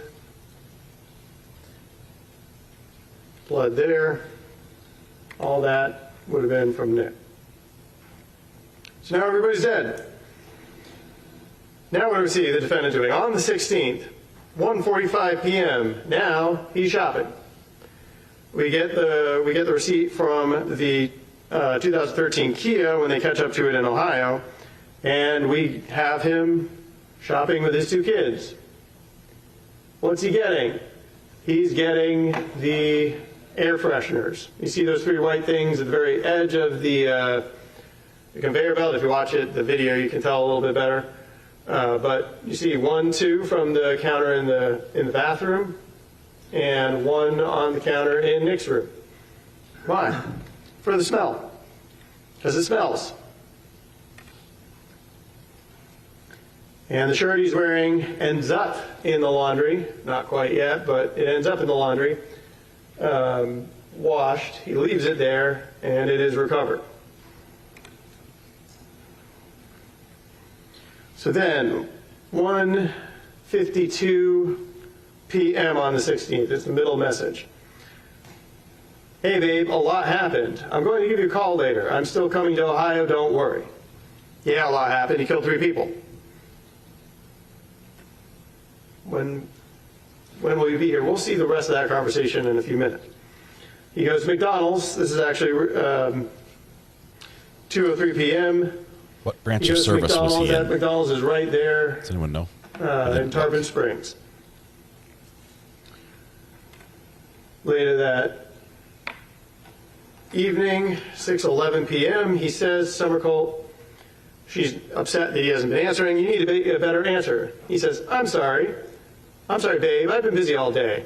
I'm in the process of selling a lot of my stuff. By the way, I already bought you Christmas stuff. Army. So then he goes to GameStop, 7:07 p.m., and he's actually there for a period of time. And you can see, thanks, Shelby Nealy. We found that in the house. We're going to talk about some of that later. There's a couple of reasons I'm going through all this way. But we got him there. We see him. Not going to play the long video for you. But he's there with his 2 kids, same shirt, selling all of Nick's video games, trading them in for more video games, because that's his priority, is video games. He's got to be doing something while he's in between burying bodies. So then he goes to McDonald's, 7:18 p.m. on US 19 in Palm Harbor. So then, and this is a little confusing because remember we go from the bottom up, and it's the way I did it, left to right. So now, the defendant says to Summer Colt, this is 10:26 p.m. on the 16th. Nick probably hasn't even been dead 24 hours yet. Hey, you, so I'm trying to get the kids to sleep, so I'm going to try and explain what's going on. Basically, long story short, I got robbed by my cousin while I was getting an oil change. This is the Army, right? I had an envelope. He was also watching my kids and took off as soon as I got home. $6,325 gone. She's appropriately upset. I only had like $700 on me in my person. All lies. Oh, forgot the other side. It wasn't where I was staying in an envelope. It's interesting, he says he's not telling her where he's staying. It was at where I was staying. She's like, why don't you put it in the bank? Reasonable question. He doesn't like banks. Keep going. So then we are still on the evening, about 10:27 on 17th. Yeah, that's what took all day yesterday. Did you get it back? Banks just take your money. You see the way the conversation is going. Also, I'm in the middle of selling my grandfather's coin collection. It's not his grandfather's coin collection. She asks, is it selling? Yeah, but because it's Sunday, not a lot of places were open. Remember, 16th is Sunday. So she's, again, appropriately, why you have $7,000. You should put it in a safe. And he says, which more lies, it was in a safe. Baby cakes. Then he starts sending photos from the crime scene. Again, we're at like 10:30 p.m. on the 16th. We know that location is right there. You can see the piece of furniture, you can see the curtain, you can see the table. He has been going through the Ivantic's belongings for his own. sends more photographs because he wants to brag about all this stuff he's got. Again, same location. Because I'm an idiot and decided to leave it home since I didn't think my cousin would rob me. She responds, I'm just glad my kids are okay and he didn't make off with your stuff. Let's stop there for a second. Look at that. It's going to play into one of the mitigators later. I'm just glad my kids are okay from the robbery that never happened. This is what he does. This is what he does. He uses them. He talks about them like that. Like, he doesn't care about his kids there. He doesn't care about his kids any of the times that we're going to talk about that he talks about them. They're just another thing to try and gain sympathy from this woman. I'm just glad my kids are okay.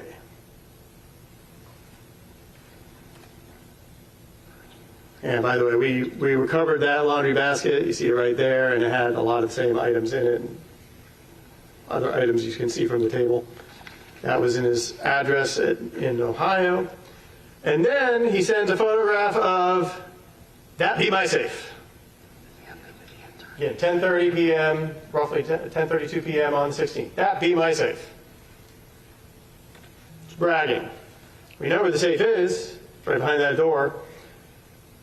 It's not his safe. But there he is. He's in the crime scene, taking ownership of all the things, using his kids as a vehicle to gain sympathy.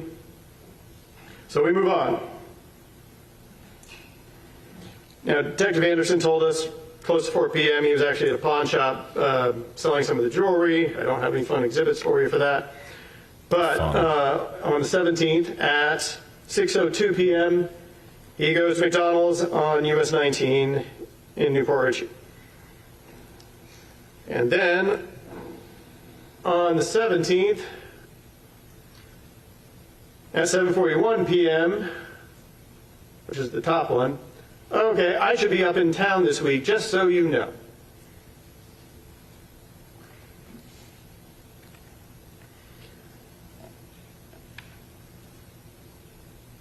So then, this is around just before midnight on the 17th, going into the 18th. And this is another, plays into some of the mitigators here, but I included the one on the 3rd just so you can see that conversation ended. So on the 18th, he, out of nowhere, says, holy F, you'll never believe what just happened. Tell me. Remember that useless dad of mine that died when I was 17? That's another thing that he brings up a lot for sympathy, by the way, is you'll be able to see through a lot of the evidence. Objection, non-statutory aggravation. Overruled. Yeah. Outside of what they're allowed to argue for aggravators. That sounds a lot more harsh than I really meant it. I meant a lot of effed up stuff this year and got a little colder towards certain stuff that used to hurt my feelings. Anyways, I inherited $25,000. And she goes, well, no, I wasn't trying to be rude or anything. And she says, how? He stored a lot of his stuff, and I'm editing out the bad words, at his friend's house. His friend found out I was in Texas. He's not in Texas. He's in Florida. Took me to the shed my father built, and OMG, dude, $25,000 in a briefcase, rings upon rings that are thousands of dollars, a coin collection that can't even be fit in a whole picture. He kept it all this time for me. No effing way. Well, to be honest, he had no idea about the money. 'Twas in an envelope in all these coins. He then sends a video. We've seen the video. He's flashing money, he's flashing coins. We see where his head's at. Does he care about the kids? No. Yeah, well, my dad was a criminal genius. There's no way he just earned all this. She's in awe. So he's saying this is ill-gotten gains? Who are you telling, LOL? I'm completely okay with how 2018 turned out. He's sitting in the kitchen of a house where there are 3 rotting bodies that he bashed in the head with a hammer. But he is completely okay with how 2018 turned out. And then we see it again. She's being nice, dude, super happy for you, you deserve this. Thank you. I'm just thankful for my kids. A year's rent paid in full will barely tempt me.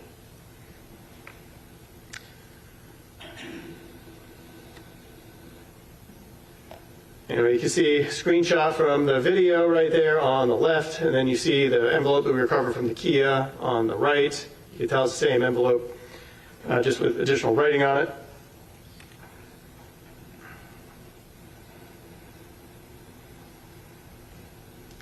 And then we are at Walmart. 10:30 around. It's actually a decent amount of time he's there, but 10:31 a.m. he's at Walmart, wearing a different shirt. The other one's probably being washed now. Clearly him, clearly his kids. We see him buying the spray paint and the masks, as it smells.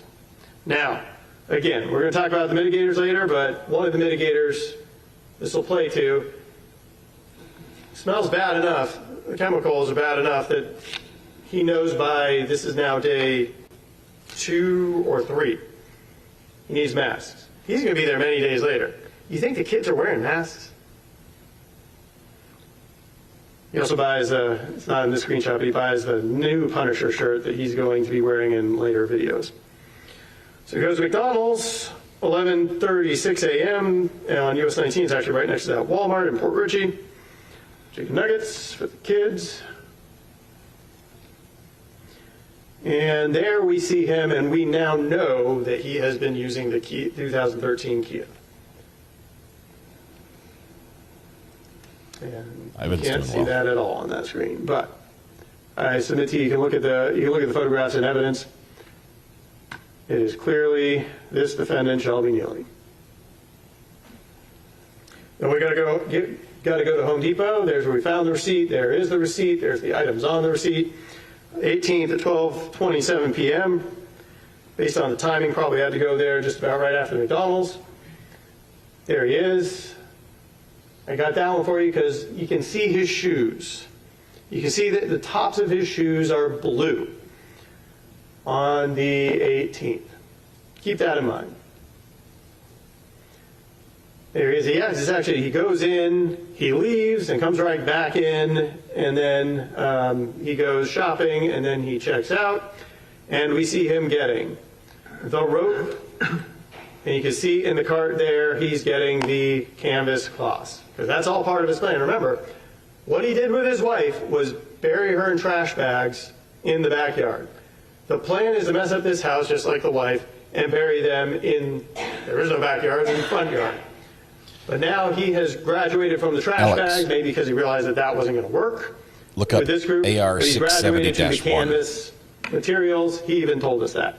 And the rope. Again, you see the rope at the bottom of the floor of that bottom right photograph. And there's the canvas from that empty package there, and canvas. That's the Army regulation, and it seems to say he shouldn't be wearing his uniform. Around this time, he's got to be digging the hole. Because then we get to the 18th, 3:23 p.m. I submit to you that about now he's realizing the plan needs to change. So Noah Mather says, "What's up?" The defendant says, "Want to take a road trip?" Now this conversation you can see actually goes on over the course of a couple of days because he doesn't respond very quickly. So Noah Mather says, "Where to?"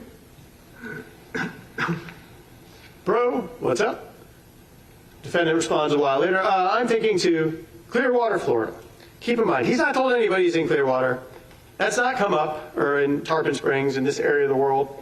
But now he's thinking of a trip to Clearwater, Florida. So Noah Mather naturally inquires further. When are you thinking? Like February. It is the victim's... When? Like days. Dude, the day It is of the love. family member's uniform. It's Valentine's Day. the man wearing the uniform earned This those is the badges. plan. The plan is now It is shifted. his He's uniform. realizing, and by that last It's not message stolen is valor. the 20th, he's now realizing, I'm not going to be able to get these bodies in this hole. Maybe because the ladies that live around there have been asking too many questions, maybe too many people have seen him, or just because Richard is that heavy and he is that lazy. But he's realizing he's got to come back. He's making arrangements, he's planning, now I got to come back. Why? He's got to continue to execute the plan that he had originally, which is bury the bodies. That worked with Jamie. We go on.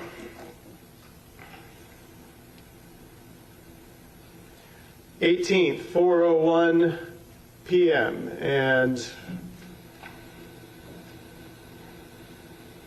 conversation starts a little bit before that. So 18th, so this would be 3:35 p.m. He's talking, hey, would you guys want to come down with me and take a trip to Colorado if I paid everything? Food, hotel. Weed. That's a lot of money. Would love to. If I flew you two down here where I'm at, would you guys drive with me there? What's the drive from where you're at? A day, 4-hour stop? Okay, that's a long road trip. I got a Kia, though. I got a Kia. So 4:01 p.m., there it is. I got a Kia, though. My Kia. I bash you in the head, I get to keep the Kia. Been planning on it since even before then, as the messages indicate. And then he sends her a picture of the Kia in the crime scene here in Tarpon Springs. That's yours? Yes. That's awesome, man.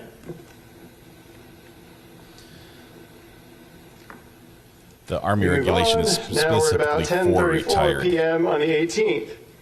service members. Again, now he's setting up his return to Ohio. You know any landlord people? Yeah, I do. Yeah, know about tenants. How are you and your kids doing? You moving back? He says, yes, I'll be there Friday, actually. Permanently? Yes, ma'am. You can have me whenever you want me now. Okay, good to know. How's your kids doing? Put a pin in that one. They're great. They have a conversation about that. What kind of rent he can pay. He says $900 a month. And my journey down here is at a close. I got what I needed. Now I need it up in Ohio. Again, we're seeing the aftermath of the plan. This was the reason it came down. I got what I needed, which was all these people dead. They're not going to talk anymore, and I have all their belongings. I got a lot of money. Now my journeys are closed. Going to Ohio.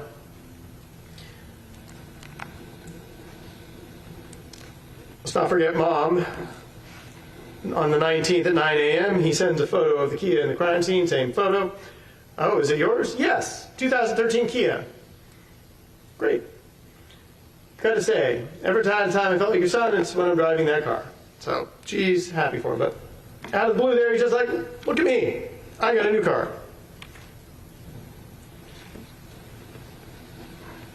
19th, or I'm sorry, 20th, 11:33 p.m., he's eating at Dunkin' Donuts. We got this receipt from the 2013 Kia. Dunkin' Donuts and Holiday. All right, so here on the 20th at 12:46 p.m., he posts on Facebook for everyone to see a photo of his daughter with the pink hippo in the crime scene, on the couch, with blood on it. And the spray paint. So we know by this time he's already been working. He's already been covering up all the blood spatter over there. Not very well, but we see the drip. You see it on the far left right there, and we see it on the couch of the crime scene. We see the pink hippo. And then we have McDonald's on December 21st, 1:02 p.m. He's eating again.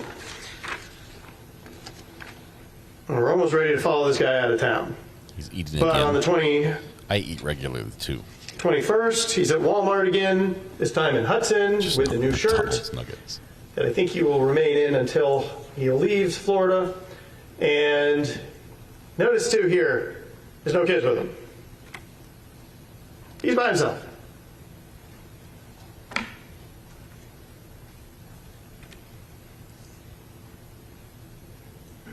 Also, and there's a photo from the Home Depot picture. You can see the difference in his shoes.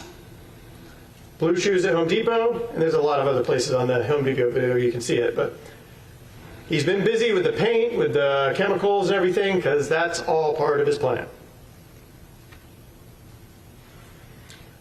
But let's not forget, in the meantime, he's got to be texting the relatives, make sure that they're not onto him, because that was also part of his plan with Jamie. It worked so well then, he is carrying out his plan with Laura.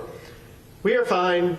The talking part of my phone is broke, and we are in Texas visiting Jamie and Shelby and my precious grandbabies. Laura's dead. 21st, he has Domino's Pizza. That's at 5:54 p.m. He uses his phone number this time, same phone number that we will see up in Ohio. And then on the 22nd at McDonald's, he's there 8:21 p.m. Maybe the kids didn't like the Domino's, but we see him driving that Kia again. And then the next day, we're heading out of town. 23rd at 2:31 p.m., County Road 54, Newport Richey. Got to get those chicken nuggets. There he is, Laura Ivansik's 2013 Kia vehicle. And then again, we pick him up in Macon, Georgia, I believe 9:30, thereabouts, that evening. You see me rolling. Same vehicle, same clothing, same guy. Now he's going to Ohio. Trying to catch me riding dirty. In the meantime, so 26th, we have him connected to that house, 1573 Newman Avenue in Lakewood, Ohio. He is telling his friend, Miriam Al-Nasseri, look at my new house. You can see the address. It's my house. Bathroom is fixed up. When I was in Texas getting robbed by my blood. He's still going with that robbery story, but he's claiming it was in Texas because that's where his family from that side is. Again, it's all part of the plan. He just wanted people to know he was here. He knew that all along going in. There was never oh, hi, I'm going to be in Florida. I'm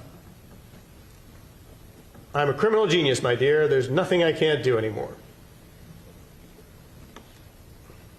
And then she's tell me how you did, how you got the place, how you got the money. I have to tell you in person. But let's not forget, he's got to throw off the relatives. I'm sorry, I just got this. My phone has been acting really weird. I can't even call or hear anything on the phone. Is everything okay? I'm so sorry. I just got this. My phone has been acting really weird. It's a conversation with two different people. I can't even call or hear on the phone. But no, we are going to be in Texas for a while with Jamie. We are currently dealing with a family emergency with her. And I didn't give you the rest of the text, but you can see he's already trying to give excuses as to where they are, why they wouldn't be at home. Because remember, his plan at this point is still to come back and bury the bodies. We are in the process of talking to the police, trying to find Shelby. His vehicle was found abandoned on the side of the road. We know everybody is worried, but we have a lot going on. Trying to give himself some cover in case people see him in Ohio. Also, if I get time to, I will. I think the message was, please call. I'm currently dealing with a family emergency with Jamie in Texas. Jamie's been dead for a year, almost. So we catch up to him. I say we, Detective Anderson and law enforcement catch up to him at that Newman Avenue address, find Nick's ID, Richard's ID, the coins, the money, missing revolver, Kia. So those are our facts. That's what we know about what the defendant was doing, where he's been moving. So now the defendant does confess. And what does he say about it? So let's talk about that for a minute. I picked out some interesting things. Again, I'm going to refer to you by time, the timestamps. What does he say about Richard? At 11:38 a.m., in about 30 seconds, he says, you ask Richard a question, you get like a 3-hour conversation. Yeah, really thinks a lot of the guy who has let him live with him, who has tried to support him and Jamie in the past, and has been nothing but good to him. Earlier, 1:44 a.m. and 25 seconds, he says, when Laura's out, he says, that's the perfect time to get rich, because he's been waiting for that perfect time. 1:45 a.m., 0 seconds, he estimates 5 to 7 hits on Richard. Well, we heard from the medical examiner it was at least 7 hits to Richard in the head and 3 to the neck or body. And so, come back to that in a little bit later. Other things he says. About Laura, he says, when she gets back, he was lying away for her. He says, quote, I welcome her and everything. He's literally waiting by the door to say hello, make sure to take care of business. 1:47 a.m. and 40 seconds, he says, I take her out before she can notice anything. He says he hit Laura in about 1:45 a.m. and 25 seconds, he says he hits Laura 4 to 5 times. The medical examiner says at least 5 blows to the head. Nick. Gotta love what he says about Nick. At 1:38 a.m. and about 50 seconds, he says, Nick wasn't even a person. Kim, thank you very much. 1:42 a.m. and about 45 seconds. I waited for Nick to come home. Spent one last night with him. 1:58 a.m. and 50 seconds. He estimates he hit Nick 7 to 8 times. Emmy says at least 3. But remember, keep saying at least because if you get hit multiple times in the same spot, she can't necessarily distinguish that. He says at least 7 to 8 times. His estimates on the other two are kind of low. I submit to you his estimate on Nick is probably low as well. And you know, the photos are not pretty, but Nick's forehead is completely bashed in. A couple of other fun things he says when he's talking to Detective Anderson. At 1:41 a.m. and 45 seconds, he says, I almost got out of it. He's talking about killing him. I almost got out of it. I looked for every excuse. I wanted it to be as quick and painless as possible. 11:53 a.m. and 30 seconds says, it breaks my heart every day. They were good people and they didn't deserve that. At 11:54 a.m. and 16 seconds, he says, it hurts my heart. You know, I love my wife greatly. You know, there's a couple other points where he says, you know, I looked for every excuse. Well, thank you. Thank you so much, Mr. Nealy, for looking for an excuse to not kill these people, for putting them out of their misery, kindly, according to you, trying to make it quick and painless. Perhaps we should give him a medal. There's the audacity of this guy. I almost got out of it.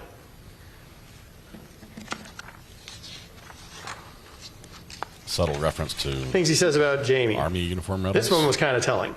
2:28 in the morning and 1 second, he says, for a long time I focused on the bad because I wanted to hate her. Oh, he hated her all right. 11:19 a.m., 0 seconds, he says, Jamie gasped out that she would get the help she needs, and said, I love you, as he's strangling her. That probably didn't happen that way, but that's the girl that he decided at that point he was going to end her life. 11:20 a.m. and 50 seconds. This was also pretty telling. This is when they're talking about Jamie's death. Because, you know, in his version, Jamie has a knife and is going to go after Bella. So Bella's there. He disarms Jamie. And Detective Anderson asks him, like, so where's Bella? Like, oh, she must have run away. I think she ran away. Yeah. Whatever. 11:21, 45 seconds. He says he grabbed the hammer and hit her. Remember, that only came out in the second interview, the part with the hammer. 11:22 a.m. and 45 seconds. I only struck Jamie one time with the hammer. 11:49 a.m. and 24 seconds. I only struck her once with that hammer. And then 11:23:20 a.m. he says, afraid she was still alive and just wanted to end it. One time with a hammer. Except we know that that's not true. Because Dr. Ignacio did the autopsy. She was hit 5 times, at least 5 times in the head, on one side of her head that was bashed in and caved in, and at least 7 times on the other side of the head. That's not one time in the head. And I submit to you, we're going to talk about this more. The defendant minimizes all the bad stuff. Like, yes, he confesses to it, but he has been minimizing. He minimizes in the confession to Detective Anderson, and we can show that he did so, especially with Jamie. 11:24 a.m., 55 seconds. He's talking about what his mindset is. He's like, her parents are definitely going to find out. Again, that's the motive. That's why he kills the 3 of them. 1:38 a.m. and 30 seconds. He says he didn't want to get caught. Thank you, Selena. That was a lot of fun yesterday. For Jamie. 2:31 a.m., 0 seconds. Driving to Florida, thinking of killing them. Describes how he was lying in wait. 2:14 a.m. and 47 seconds. Trash the house like I did with my ex-wife, because again, that's the plan. That's what he did. He had a plan going there. He knew what he was going to do. He was going to bury the bodies. That was going to mess up the house. And remember, I think he even said there that he trashed the house before he realized he wasn't going to be able to bury the bodies. He says he would plan to come back in a month or two. Well, we have evidence of that.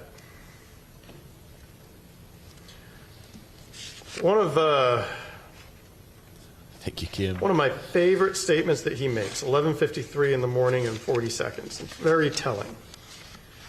This defendant says, now it's almost as if it was all done for nothing. But I can't believe that. You know, I have to believe that my kids are going to get a happy ending, and that I didn't sacrifice those people for no effing reason. He wants to believe that he did it for another reason than to stay out for 3 more weeks. But the reality is, the reason he killed those 3 people is entirely to hide his crimes. 11:50 in the morning and 40 seconds, he says, I'm just trying to not get on death row. So, let's take all those facts and let's apply them to the aggravators. And the judge is going to instruct you on the law. Here we go. But Whiteboard. For each Hour and a half. separate count, I'm calling them counts. Hour and Each a half separate in count. to get You the have whiteboard. Laura, and the order that the count 1 is Laura, I believe count 2 is Richard, count 3 is Nicholas. For each separate count, it is its own analysis. So let's start with, I'm going to start with Laura, I'm going to start with Richard, which is count 2. But we got Richard. He's using the What visible ink. are the aggravators? Well, first one, Shelby Nealy was previously or contemporaneously convicted of another capital felony or felony involving the use of violence to another person. Now, the other 2 murders, so for Richard, the murder of Laura, the murder of Nicholas, each count, Laura by herself would count as that aggravator and satisfy it. Nicholas by himself would count as the aggravator and satisfy it. Jamie, felony of violence, would count as an aggravator by itself and satisfy it. He triples up this aggravator, which I submit to you, this is the most aggravating aggravator that he could do, is to kill another person, and he triples it. So we're going to put 3x. Jamie. Prosecutor is showing on paper why the jury should conclude that the aggravating factors were met To give you guys some in this situation. idea about the weight of this. Selena. Thank you very much. This aggravator, felony involving the use of violence to another person, could be satisfied by any felony of violence. And I'll give you an example, a hypothetical. Armed robbery. I go into Walmart, Assault. I steal something, walk out, loss prevention begins to stop me. Hey, you can't go. And I push him down to get out and I take off. I've now committed a robbery. That would satisfy this aggravator. But, as we can all look at, not the same level of weight. Sure, I have the prior offense of violence, but it doesn't carry the same weight. He satisfied this aggravator with the worst felonies he could commit. The most weighty felonies he commit. 3 times over. And I submit to you, the analysis could almost end there. I'm an attorney, so I'm going to keep talking, and it won't. But, and it's a hard thing when you go through the jury selection process to dance around that, because the aggravators are largely out there for everybody to see, but it's almost insurmountable, unimaginable to get past the level of weight for that aggravator. And you can consider that. That is now you know all the information. Now you have all the evidence. Now you can do the weighing process, and you can look at it and say, hey, that's an aggravator. It's not just 2 other deaths for Richard. There's 3, and the weight of that just cannot be outweighed, especially by anything presented by the defendant. Regina, thank you very much. We go on for Richard. Second category of aggravators. The first-degree murder was committed for the purpose of avoiding or preventing a lawful arrest. Yes, I just spent a huge amount of time going over that with you. That was his plan all along. His plan all along was to kill all three of these people to hide the fact and avoid the arrest for Jamie. And so I'm just going to tack that one on here. Shorthand arrest. Another aggravator, which again it's got another half hour in him. Eliminating potential witnesses. He's trying to frustrate the justice system. That is also a pretty weighty aggravator. Now, I would agree, doesn't weigh nearly as heavily as the murders themselves, but very heavy aggravator. Come back to the last one in a second. Just skip to number 4. The murder was committed in a cold, calculated, and premeditated manner without any pretense of moral or legal justification. So there's some definitions of those things. And again, what I've gone over with you, spend all the slides going over with you, he had this planned out. And it doesn't have to be a good plan. It doesn't have to be a successful plan. It doesn't have to be a well-educated plan. He had a plan. He thought about it a long time. He sat with those people for a week. He drove from Texas to do this. That's cold, that's calculated, and it's definitely premeditated. It has the heightened sense of premeditation. Now, Jamie, that one wouldn't have that. Whatever happened there, it appears to have been a decision he made in the moment. Now, he may have intentionally killed her. There may have been the level of premeditation that would just satisfy that definition, but it wasn't necessarily the cold and calculated and premeditated. It's a good contrast. These three, Richard, absolutely. So I'm going to complete it. Okay. Did we just play tic-tac-toe, or are we playing hangman? I'm not sure what he just did on board, but there's an objection.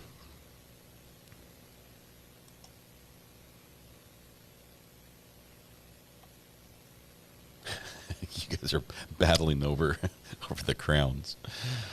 It's a lot of fun. Thank you for your support on the channel. Glad you enjoy it.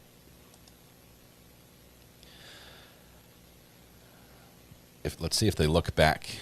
I'm not sure if it's the family members or not. But the judge, I heard, can we approach? And the judge said, okay. If they glance back at the family members, it'll be telling. Could be another issue with uniform, or judge isn't happy.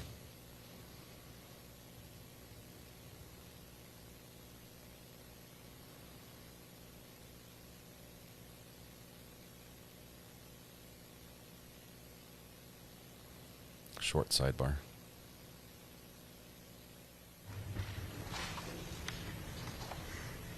And again, you can add all kinds of facts.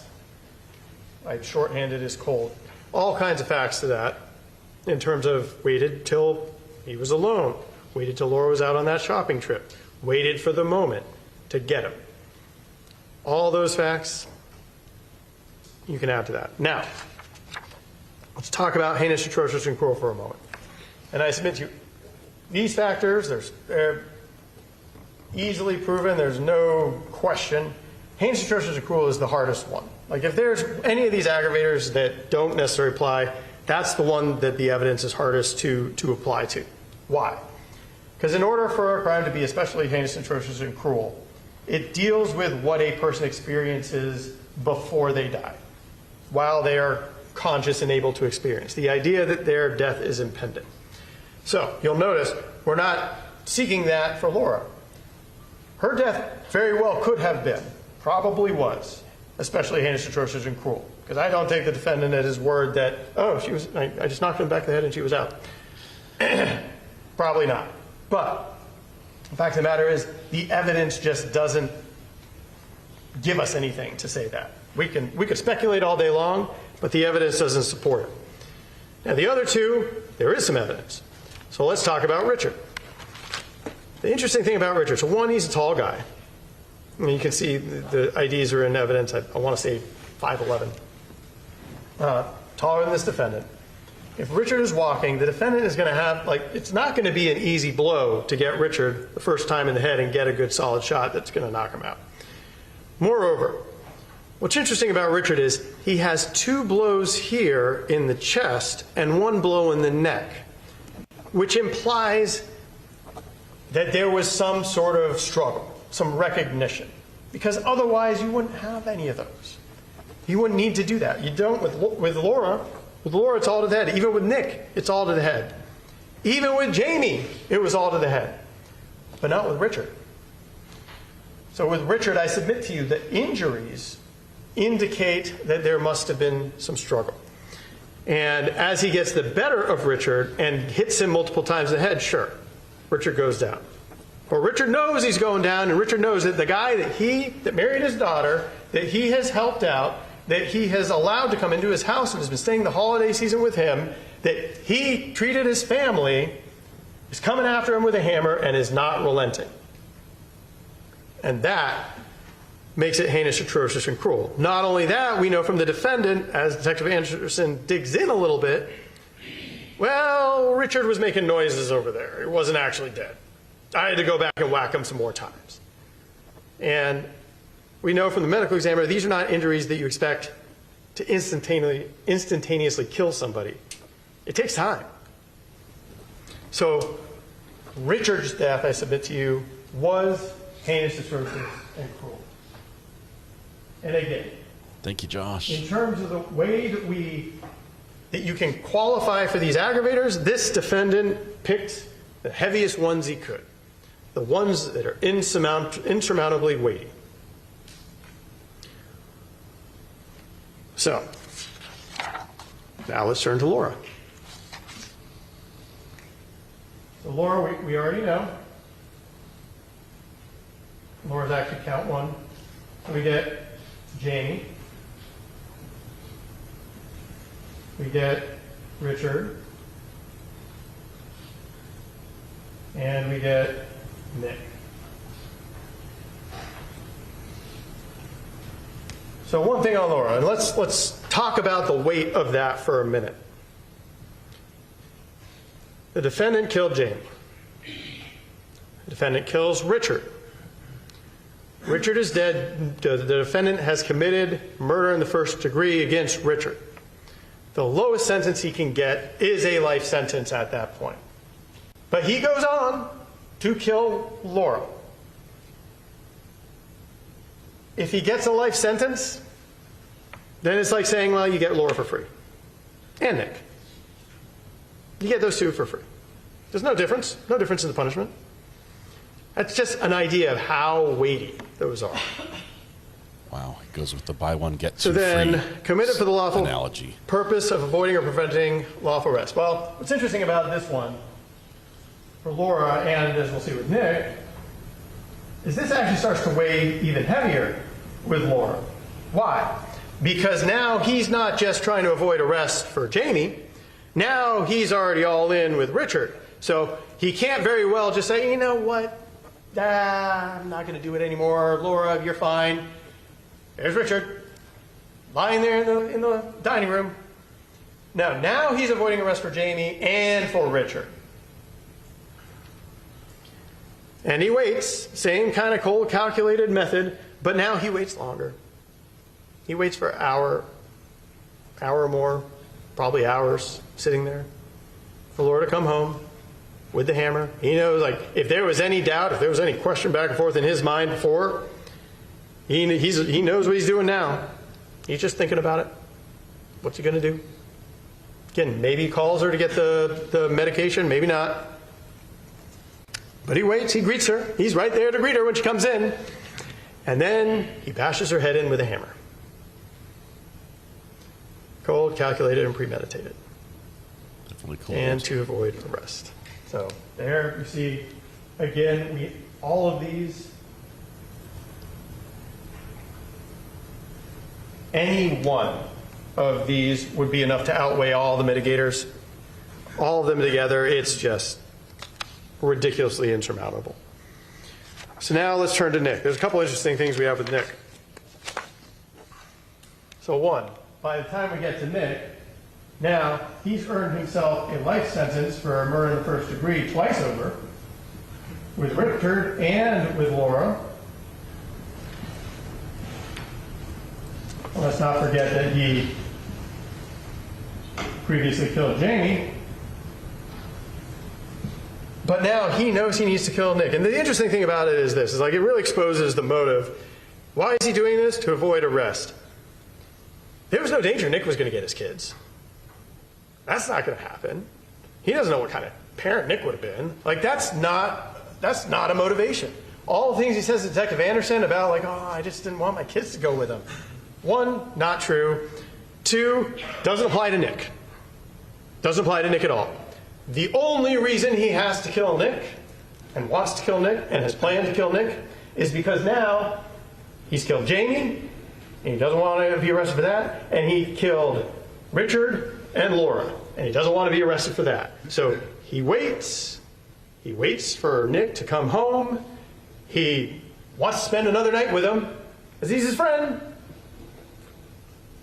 And then over that whole time, whatever they're doing, he knows this is Nick's last day to live. This is Nick's last hours to live. In fact, I get to decide when Nick's last seconds are. So the cold is, it's weightier and weightier. And it was pretty heavy over here on Richard.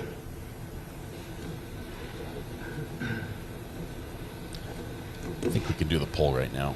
Heinous, atrocious, and cruel. Now, in the interview, defendant's talking about Nick. And he says, I hit Nick, and Nick shoots up. Or pops up, I think are his words. Nick pops up. But he didn't feel anything. I'm sure of it. But then when he goes on to say, it's like, Nick wasn't like the others. It got a lot messier. It got a lot nastier. Why? Because he hits Nick in the forehead, and then Nick pops up. And now, Nick is seeing what's going on. Nick is experiencing, geez, this guy is coming at me with a hammer, and it hurts, and it's bad. And by the way, the hammer's in evidence. Feel free to see what it's like. It's not a small thing to take that hammer, raise it up, swing it down. Raise it up again, and swing it down. There's multiple actions he has to go through. Each swing that he is doing, and he hits him once, and Nick pops up. There's time there.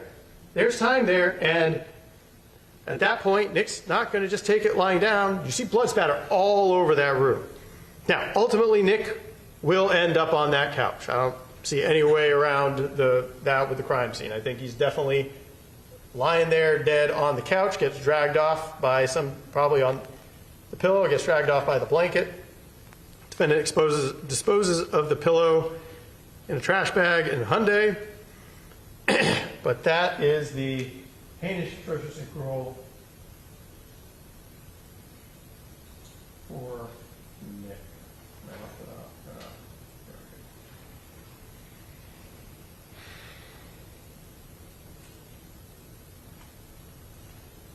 So, I think it came up at some point, but can these all be evaluated separately?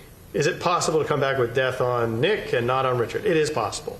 But I submit to you there is no reason to, and you shouldn't, because although the aggravators may weigh slightly different between the three people, ultimately the other bodies for each one weigh heavy enough to outweigh all the stuff that they presented. So now let's talk about all the things the defense talked about. Let's talk about the defense's case. Who'd you hear from? Who did the defense present? They presented Dr. Heather Holmes. Seems like a nice woman. Didn't have all the information. Only had what she was given to review. A lot of stuff that she didn't review. This could get really funny here in just a minute. But what did she ultimately even say? Well, must be noon. It's noon. Air raid siren. That's more distracting than you might think. Dr. Holmes says, well, he's got depression. Okay. Does that really mitigate much? Oh, we'll get to that when we read things, but is it really important? Not substantially. Plus, she sees him, I believe the first time she said she saw him was in 2023. All right. Judge mutes it, thankfully for our ears. He's going into the defense's witnesses, and I wonder if this is outside the scope of what he's allowed to address in closing during sentencing. He has to address the mitigating or he has to address the aggravating factors and can only address those, I think. So now he's sort of picking apart the mitigating factors. See what happens. Groovy Cheryl says, our town does it Wednesdays at 11. Ours uses that every time there is a fire call because we have a volunteer fire department. And so we have an air raid siren we set off on the roof.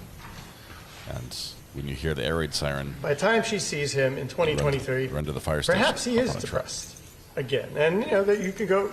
Well, I'm going to take you through some of the records in a moment. But the records definitely indicate he has been diagnosed with depression at various points. But in 2023, I'm sure he is depressed. He's looking at these charges. He's living in custody. Of course, he should be depressed. Everyone's tummy rumbles does it weigh when anything? that goes off. Talk about that shortly, but no. What else of interest did she really say? Dependent personality, I mean, again, talk about that when we weigh these things, but does it really amount to anything? No. Plus, all this stuff that he did by himself. Not like anybody put him up to this or convinced him to do it. So it really doesn't have any whole lot of bearing on the facts of this case. One interesting thing she said, though, is this is a person who is completely unable to handle strong emotion, poor control of emotions. She's pretty adamant about that. Well, that's interesting, too, because these three cases, Richard, Laura, and Nick, there was nothing emotional about this. That's the cold, calculated, premeditated aggravator. And with Jamie, it may have been. With Jamie, he might have gotten all upset, angry. It might have been in the heat of emotion. Not that would have excused it, not that it did excuse it. But that's not what these crimes were. This was hours, days of thought. Doesn't really have any bearing on what we're talking about. Some other things about Dr. Holmes. You may recall she testified that the defendant was held back in the 3rd grade. Wrong. He was held back in the 6th grade. Very different circumstance. When his parents decided it would be a good idea for him to repeat 6th grade because he wasn't doing well in school even then, even after they were trying to get him treatment for ADHD.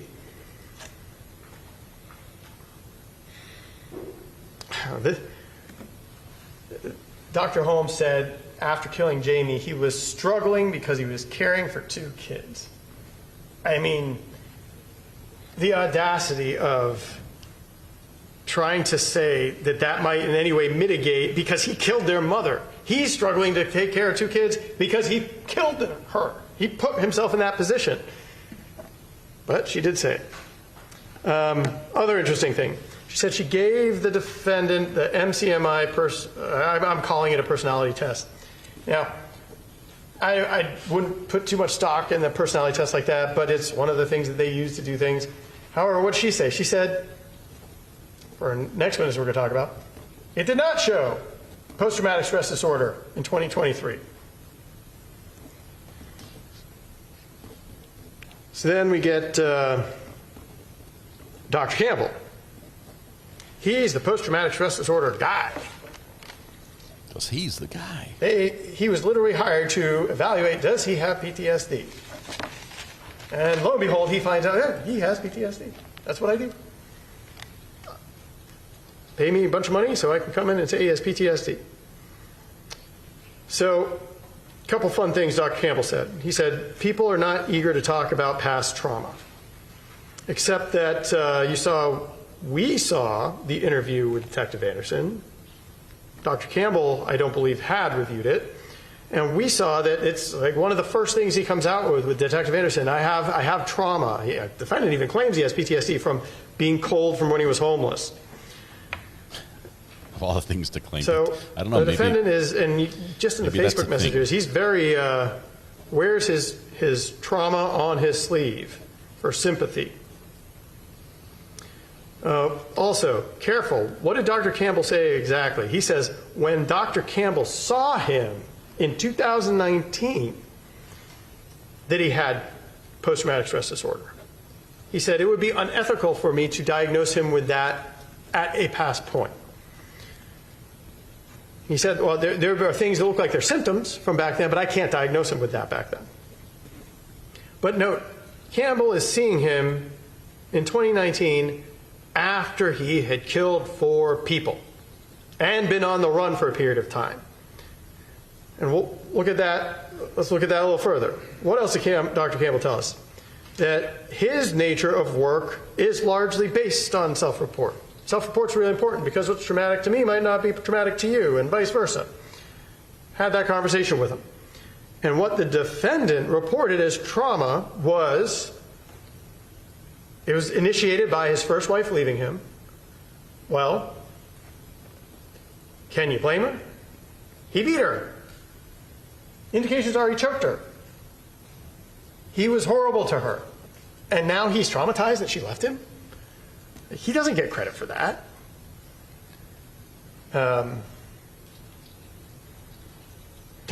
She did the same thing that Lisa Svensson did and got out of a potentially dangerous situation. He also, other thing Dr. Campbell said is he cited was homelessness. And that with his mom and stepdad, he had, quote, learned they don't care, wasn't going to get any help, end quote. Let's look at that for just a second. Talk about this a little bit later too, but Lisa and Paul Svensson, they appear like wonderful people.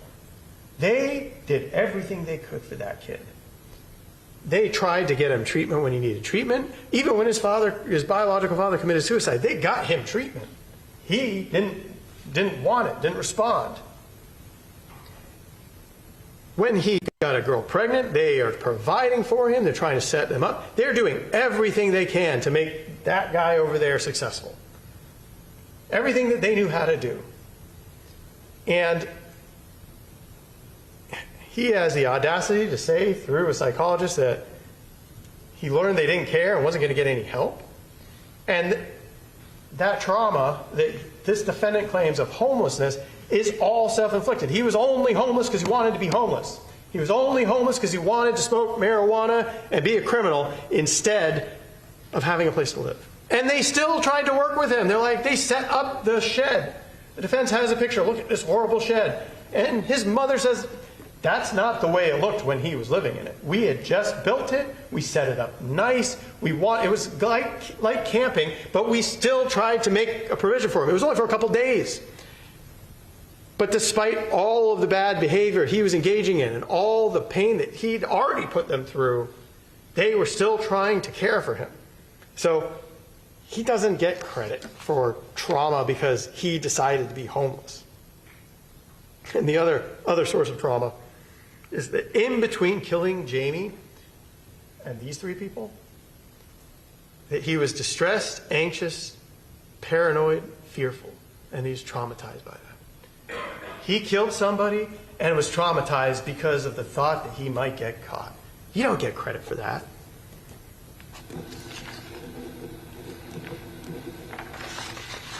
So, does that weigh at all? No. Dr. Woe said there's a difference in his verbal and nonverbal scores. I believe he said verbal was average. Nonverbal was average to low average. He's still average. And his IQ was average. But the difference is abnormal. Means it's unusual. You don't see it all the time. Is that a weighty mitigator? Absolutely not. Does it weigh more heavily than any of this stuff? Not even close. Not even one. But you look at those three doctors and, diagnoses and this and that. Well, I submit to you, ladies and gentlemen, there is a diagnosis for this defendant that encompasses all that. Selfishness. Selfishness. This defendant's actions in the past, his actions then, selfishness. And you can see the pattern of that throughout his statements, throughout everything that he is doing. Selfishness. At 12:27 in the morning on January 4th, 2019, he is talking to his mother on the phone, and he tells her he wants her to take his kids. She didn't know any of this was coming. Just a call out of the blue like, hey, I killed 4 people. By the way, can you raise my kids for me? And then he says, if this is my dying wish. Selfishness. That's what he wants. He's got no concern for her. No concern for her life. No concern for what she's doing. No concern. His only concern is that he gets what he wants. And he's willing to pull on her heartstrings to do it and manipulate, because that's what he does. So Vincent Del Santer we heard from. What did we really learn from him? Nothing. We had a lot of Jamie bashing in the defense's case. We had a lot of, oh, she's so horrible. Well. Objection, Your Honor. May we approach?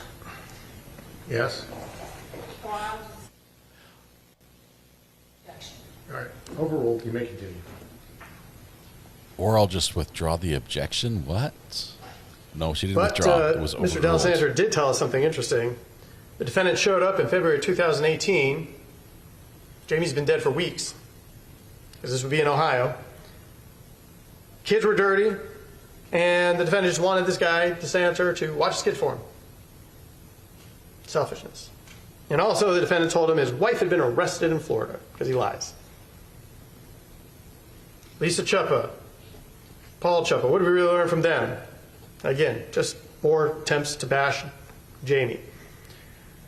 The defendant tried to get his job again. They didn't hire him.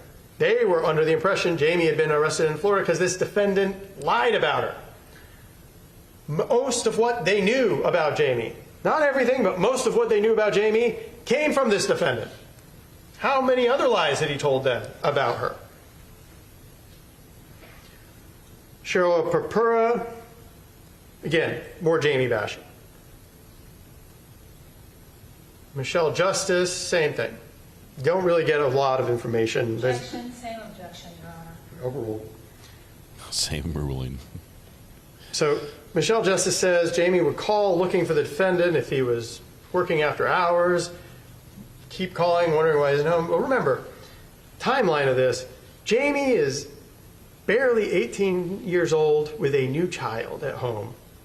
Is it unreasonable? Now, granted, no one's going to say here that Jamie didn't have some issues or that Jamie was an easy person to get along with all the time.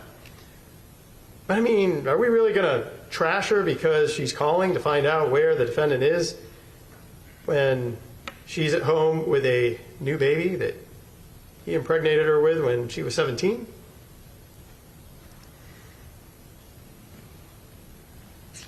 Rachel Rigby, you got a poem, part of a poem. What's interesting about her is the defendant also lied to her. Kind of out of the blue. I say out of the blue. It was the beginning of a conversation. They were not independently talking. It was new day. The defendant just comes out with, hey, my wife Jamie committed suicide. 1, it's a lie. And 2, why is he telling her? Play on sympathy. Heard from Maria Deliberato and Grace Hanna. Both of them work for an organization that is devoted, and they've made it a lot of their life's work, devoted to ending the death penalty, because they don't like it. And Grace Hanna gave this defendant an immeasurable amount of free labor to help him put out a book before all of us were here today. She said she spent a year working on it, typing it up at various points, an hour here, an hour there. Maria Deliberato, sure, great. He's nice to them. And the defendant is great when people are catering to him. Maria wrote the only good book review for him. People are, oh, how are you doing? How are things with you? How wonderful are you when everybody is serving him? Really, what do they give you? Not a whole lot. Nothing of significance. Raul Benasco. That's a fun one. On the one hand, he seems to want to portray general population in the Department of Corrections as this horrible, horrible situation that'd be worse than death row. And death row is a country club. I mean, why are they doing that? But then he also wants you to believe that the defendant's been great in custody because he's been in protective custody by himself and he's afraid to go into general population. But his expert opinion is that he'd acclimate great to general population. Nothing of substance. So now let's look at, now defense admitted a whole bunch of records. I mean, I want to say it's in excess of 6,000 pages. And I don't know that you would be expected to go through all of those, but there is some interesting things in there. And so, of course, I'm an attorney, I can't help myself. I'm going to go through them. If you look at the school records, you'll find out first grade. Yes? Objection to the commentary? Well, I don't know. Objection to the length of the closing? Sustained. I'm an attorney. I can't help myself. We're going to go through it. I'm surprised he just glanced over Maria Deliberato, the MD review. The jury, we're going to give everyone a 10-minute comfort break, and then I will finish up with Mr. Sarabia's closing, and then we'll take lunch, okay? See you in 10 minutes. Do not talk about the case among yourselves or with anybody else yet. You can't do that until you deliberate. Okay? All right, we got a 10-minute break. They might talk about something here real quick. Let's see if this is really just, can we have a bathroom break? Seems odd the defense would call for a bathroom break right now. Other than the fact that the prosecution is dismantling their argument, which they're about to hear before the jury hears it. The jury's like, we've had 3 breaks already. The jury is gone. So looks very inconspicuous over there. No issues. All right, so we'll take a 10-minute break. All right, Circuit Court be in brief recess for 10 minutes until the call of court. So we get a quick break. We do have, well, somebody right in front of the camera. This is family. I believe we've still got the relative in full uniform in the courtroom. Army uniform is interesting things. First of all, I believe he is a veteran. The gentleman wearing the uniform is a veteran, and he's wearing that. There we go. Maybe use the other camera.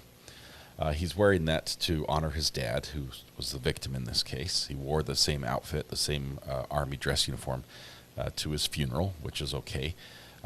Every branch has their own rules about where the uniforms can be worn by retired and separated individuals from the military. Obviously, for dishonorable discharge, I think you're not allowed to wear it. But the rule for the Army is probably one of the most strict, because they say where you can wear it, and they're very strict about that. And court is not one of those places. You can only wear it to functions where it serves that have a military purpose, aside from some of the the memorials and stuff, where a majority of the members or the people attending are military or things like that. So it seems to me, looking at the Army Code, I think it's like 670.1 or something, that the Army would say you should not wear it in this setting. And there are some other things on the General Department of Defense information where they also indicate that wearing a military uniform in a court setting is frowned upon and could attempt to influence the judge or the jury. And for that reason, it should not be worn. I don't fault him for wanting to honor his dad's memory. Obviously, his service in the military and his dad's support of it was a huge part of his life, and I think he should get the opportunity to express that in the way he chooses. Kimbo Baggins upgraded the membership to jury. Kimbo, thank you very much. Thank you. Is the jury there? Not right now. They're out on a bathroom break. But I think the objection was that the other son was there wearing the uniform in court, and he's on the back row. He's scooted back. So he did see an airborne patch. I think he was 101 airborne, right?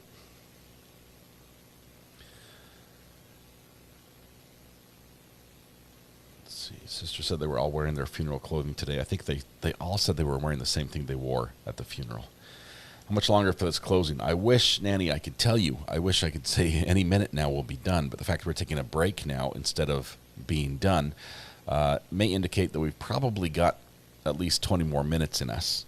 I think I would be surprised if we go past 1 o'clock. That would be 40 minutes just because it is the lunch hour.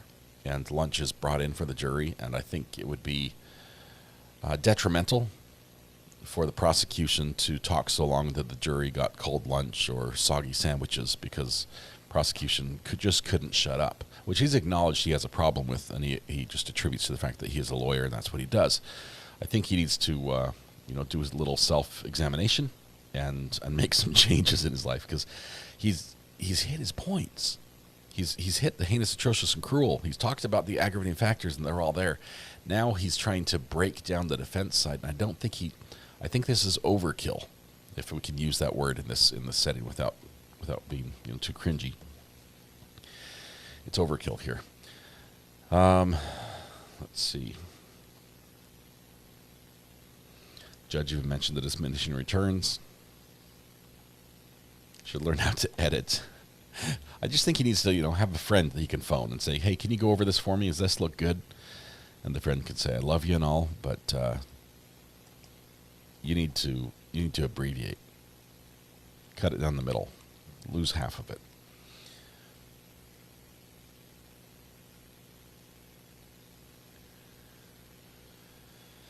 All right. I love how the judge called them out for obvious dressing issues, like some days they dress up and some days they dress way down. Love it. KR, they did all that, and they were in the face of the juries. Did they do, I don't think we had military outfits in the KR in the gallery, did we? He's replaying the whole case, not just hitting the highlights. He left MD, which I thought would be his chance to really drop a zinger, which I think he's looking for. He's interjecting a little bit here, and this, he's probably got the most leeway at this point in the trial than anywhere to do it. And there's so much with MD, the delegado lady. Prior counsel conflicted out for ethical reasons, became his best friend on the outside, even with her boyfriend when she was in Hawaii, and trapped in the car in her fire for 30 hours. She sends a text to Shelby's mom to let Shelby know that she's okay, because she doesn't want Shelby to worry. There's a weird connection here. Yes, she gave the 5-star review on his book. We now have a number of other reviews I've been following here. The bad news, if you don't like this, if you don't like Shelby, is that the book appears to be selling. Recently, once it was brought up in court in front of thousands of viewers online, some people did purchase it, and we now have five reviews. 4 of them are 1-star. So take heed. Mr. Fixit says, speaking of bathrooms, is yours completed? I assume it is if you got warm cookies. Okay. We are so close. I have 2 of the 3 walls in the shower up. Tonight, the final wall goes up and the door goes up. And then we'll be done. Except for the trim around the bottom. But it's functional. The sink's installed, caulked, plumbed. The shower is nearly done. And then we'll be done. So it's so close. I know this has been like a 7-month, 8-month renovation, but yeah. I was wondering who MD was. Yeah, Wendy. It was Maria Delegado. That was her. She read it. She recommends it.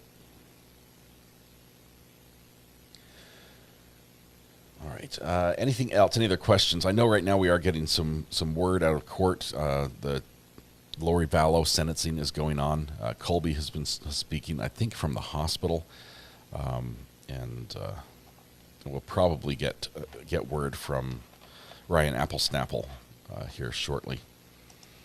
He's there in person. Everyone made it in, according to Brian Enton. Everyone who was there made it in, including the people who showed up at 4:20 last night to start camping. But everyone made it in that wanted to. Mrs. R.A. is a saint, 100%.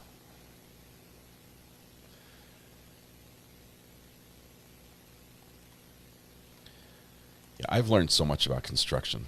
Mostly after I do something, I realize I did it wrong, and then I know for next time not to do it wrong. I have no idea how to get things to be square. Like, judge is back early. Seated. All right. That was not 10 minutes. Let's bring in our jurors. Rang. I'd love something to eat. What's for lunch?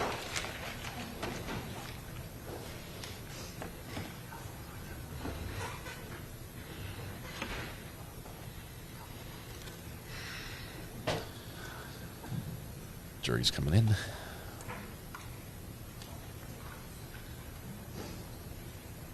Stacy throwing shade at AWOL. Bet AWOL bought his book. AWOL's like, nope. Right, the jury's coming in. Hopefully, now that we've taken, 2 or 3 breaks during this prosecution closing, hopefully we're in the final stretch. We can land the plane. It does sound like he is sort of skipping through a couple of witnesses. I hope he does that a little more. But he realized he doesn't get a rebuttal. He doesn't have to come back up and say, about that. Yeah, the defense said this. He has to sort of hit all those points and sort of plant an idea in the jury's mind ahead of time before they get the argument from the defense. Because they will get, 36 mitigating factors defense wants to talk about? That's a lot.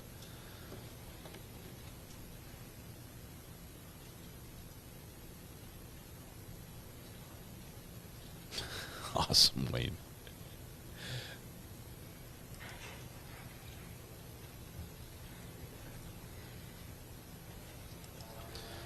Three, 4, 5 rule get you close. 30, 60, 90. Is that the same thing? Part of the problem is I'm building inside a house that was not built square, and it was built in 1915, so it's shifted. So we're just trying to cope with the lines that we have already.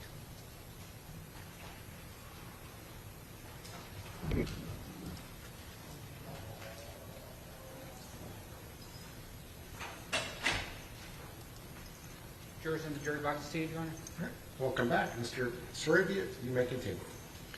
Thank you, Judge. Again, trying to be respectful of time, so I'm going to jump right in. The records. They show, starting in 2000, 2001 school year, first grade, defendant, grades are all over the place. He's a first grader. Comments are supportive. That kind of continues for the next couple of years. Get to fourth grade. Mostly now he's at B's and C's. Comments are still generally supportive. He's clearly got an attention problem. He wastes time, they tend to say. Fifth grade year, now he's mostly at C's. Again, teachers are supportive. Which, by the way, again, his parents paid to put him through private school. They did everything they could for this kid. Sixth grade, you see comments like he's not working to his full potential. They're requesting parent-teacher conference. Continues to work below his ability. Needs to complete assignments. He gets F's in math, D's in science, C's and D's in language arts, F's and C's in spelling, C's, D, and an F in social studies, and gets marked for wastes time. So we don't have any records for the next sixth grade year, but we know it gets held back in sixth grade. So then seventh grade, towards the end of seventh grade, May 8th to May 9th of 2008, the attendance records show he was suspended for a day and a half. So already he is not doing well. And that would be before he visits his father on the trip to Texas. That later in the summer. We might hear about that in just a minute. The records go Content on. warning. They're not They're not great. There's decreased performance in early 2010, which I believe that equate to his 9th grade year. Can I re-gift it, Josh? And then later that year, so it would be actually the next school year, or beginning of the next school year, where his father commits suicide. Now, is that sad? Is it tragic? Sure it is. Does that mean you get to kill 4 people? No. And we'll talk about it a little more. But we're going to talk some more. 2011, in March, he gets suspended for 10 days. And then in October of 2011, he gets suspended for 2 days.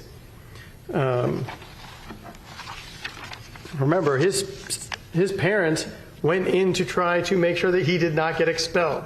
He rewarded them by getting suspended again and getting expelled.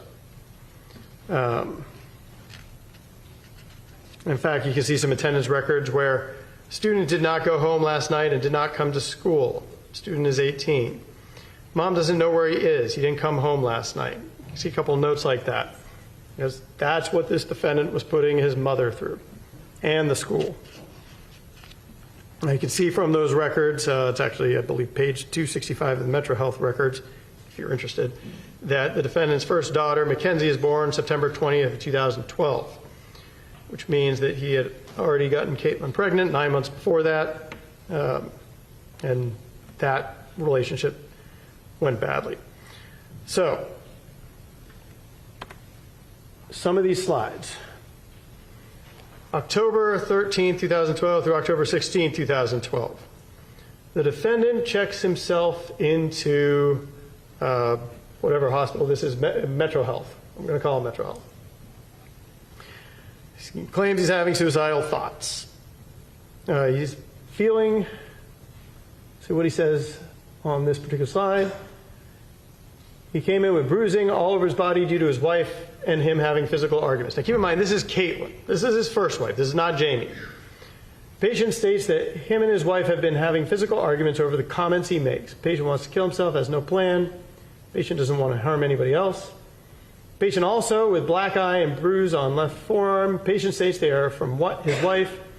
Per patient, wife is not abusive. He is abusive to her. We go through these records where we see it. Now, remember too, when he's talking to Detective Anderson, he admits to this. He agrees that he abused Caitlin. He was the bad guy in that relationship. More records from this visit. Patient feeling depressed due to having a lot of fights with wife. Few days ago, attempted to take pills and suicide attempt was stopped by wife before he could take them. See, it's all a manipulation tactic with him. He's throwing a fit and forcing other people to take care of him, like Caitlin. Had a fight with his wife yesterday, punched her during the fight. And then denies history of alcohol use, other stuff. Denies drug use, although we know that's not true. And then we get, again, same visit. And about middle of the paragraph, wanted to roll an anger management program to get a better control of things going on in his life. 3-week-old baby, new house, recently married. Was also concerned that the argument with his wife 3 days ago escalated into physical violence, expressed that he would never do anything to hurt her and that he only grabbed her and slapped her a few times.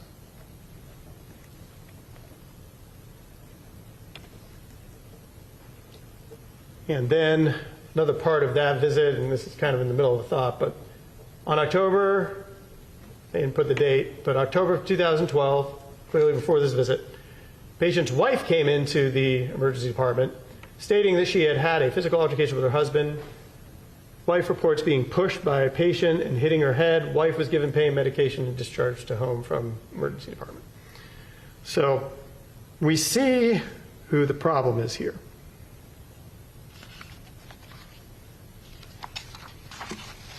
And again, there's more things like that in those records. I submit to you that you can't go through 6,000 pages of records. That's why I have done it for you. October 27th, so still with Caitlin. This is probably the end of being with Caitlin. Defendant goes to Parma Community Hospital for a cut on his fourth finger because he punched a glass, causing it to break, cutting his finger. This was the incident where it got really bad and he choked her, but you see, like, he had cuts on his finger. And notice here, it says, it's a little harder to read than I'd hoped, but they're waiting to take him into custody on this set. It says the police department is waiting to take him into custody. And it's my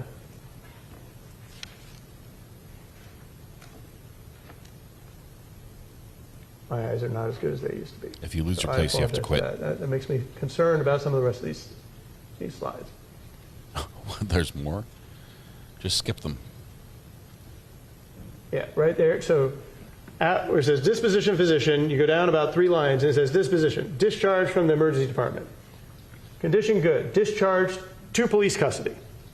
That's the end of the relationship with Kate. Remember that he broke a glass over her head? Well, this was the result. He went to the emergency department to get his hand fixed. There you go. Notice too, this is all before the head injury.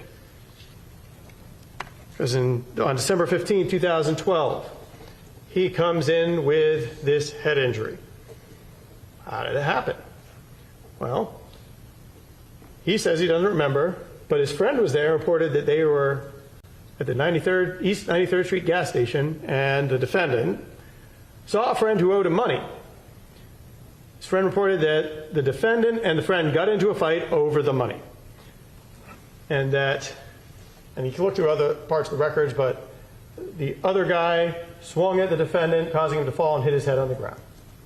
And he lost consciousness for 10 seconds. That's the defendant trying to muscle up money from somebody. That's why he got a head injury, because he's going around being violent. And also in this visit,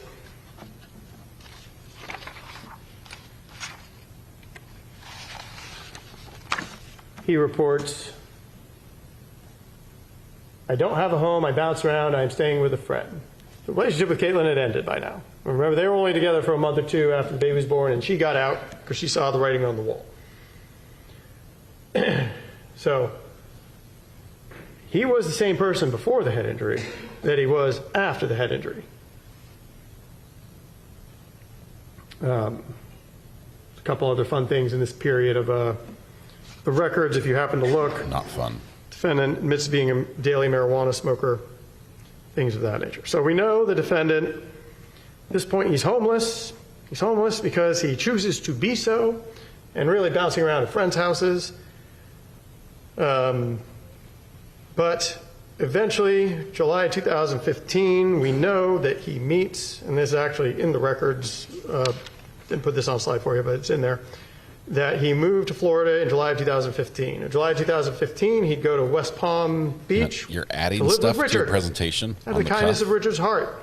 He is taking in this defendant, who is Nick's friend. Remember, Jamie, he meets Jamie through Nick. He's now both their friends, but they don't get married yet. Jamie's not pregnant yet. Because we know that he marries Jamie in November of 2015. So in December 21st, 2015, now you heard from Tammy Fox. She was one of the Zoom officers. What'd she tell us? She responded to a situation where Jamie was suicidal, and they took Jamie to the hospital. There was no domestic violence. So again, just bashing Jamie. Then we heard from Scott Thomas, who told us January 3rd, 2016, again, still in Florida. Jamie is 5 months pregnant, which again, you can do the math there. She's only been 18 for 4 months at that point. So the defendant had impregnated another 17-year-old, and she is suicidal. So,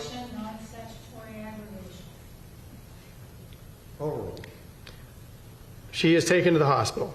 Again, nobody says anything about domestic violence there. Non-statutory aggravation. Remember, Richard's around. Richard's there. Like, you can't argue that to make it an So aggravating then, factor. in January 2016, after that visit, the defendant and Jamie moved back to Ohio, and now they're living with Laura. So again, two of the people that this defendant killed, and even the third one, they all took him in. They treated him like family. They helped support him.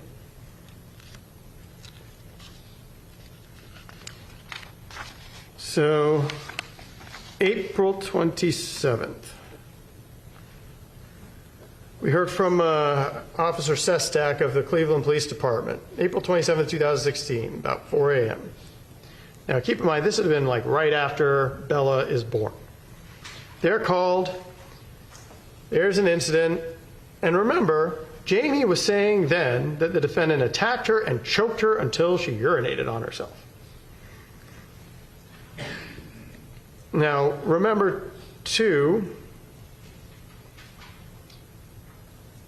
this is actually in the, I believe that the officer testified about this, that like the defendant was claiming that Jamie attacked him and pepper sprayed him. Well, remember, we have some insight into this. Paul and Lisa Svensson told us that they went over and they smelled pepper spray. This is that incident. Baby just been born. So what's going on here? What's interesting about that? Jamie went to the hospital. Jamie's not there. Paul and Lisa get there because law enforcement has told them to come pick up the child. Well, that's interesting. The defendant's still there. Why do they need to pick up the child if the defendant's still there?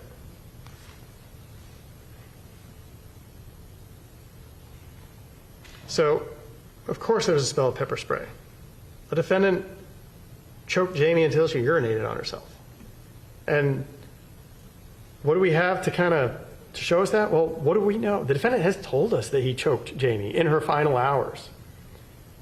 He told us that he choked Jamie. This is his go-to. This is what he's been doing all along. Watch as the records progress. May 12, 2016. Kind of interesting, and I plugged that in so you can see. Oh, I'm sorry. This one's actually from August 10th of 2016, just a FYI. There at the bottom, the defendant said he attended to 11th grade and dropped out when parents kicked him out of the house, was kicked out for smoking weed. Just to be clear, that we all know what the reason was. He also, clearly he couldn't keep a job for more than a couple months, but he knew why he got kicked out. He knew the reason why he decided to live homeless, smoking weed. They would have taken him back. He just needed to not be a criminal, which is not unreasonable. So this should be May 12, 2016. And here we have the defendant saying he feels like a terrible person, all that stuff. He often gets angry and sad. Defendant has been feeling that way for a long time. A year ago, he was homeless for 6 to 8 months. Has been married since November 2015. There you go, in case you're wondering where it is in the record. Baby is 2 weeks old. If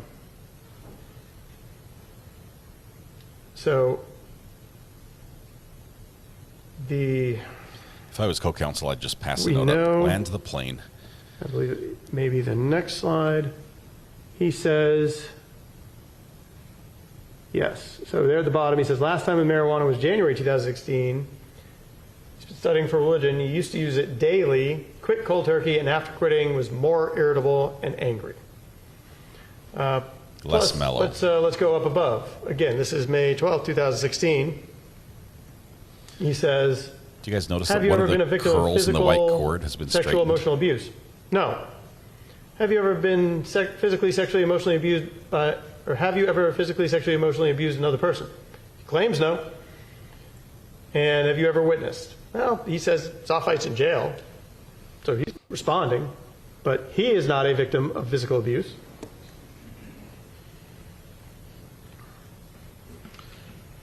So then we get Sergeant Dale Carlton, you heard from the defense. August 28th of 2016, he said he responded and Jamie was sitting on top of the defendant and he was holding her arms. What's interesting about that is that he agreed that Jamie said that the defendant had been beating her for the past year, A couple days earlier, the defendant grabbed her arms and twisted them while she was driving, causing the car to spin out. You may remember now which of these this was. And then that day, August 28th, she told the defendant she was leaving. He got upset, grabbed her, and began to choke her. There's that choking again. Now, it's a shame. She told the defendant she was leaving. Oh, that she could have been as strong as Lisa Stenson at this time. Oh, that she could have left this defendant at that time. So then we end up, and they start to get hard to read. This one is from September 4th, 2016. So, the paragraph says, history of violence or victimization. Patient has been physically, verbally, and emotionally abusive to his wife for the past year. Patient states that he will grab her so hard that he leaves bruises and has hit and choked her in the past. History of trauma or abuse. Patient denies. Right there in black and white. That's him alone talking to medical professionals. And their family members, you see again, patient states, he is not close with his mother or stepfather after he was kicked out at the age of 18 once his parents discovered he was smoking marijuana. Except that we know that Paul and Lisa Svensson have still been doing everything they can to support him and even helped the defendant and Jamie move in, and even came and helped them with the baby months before this.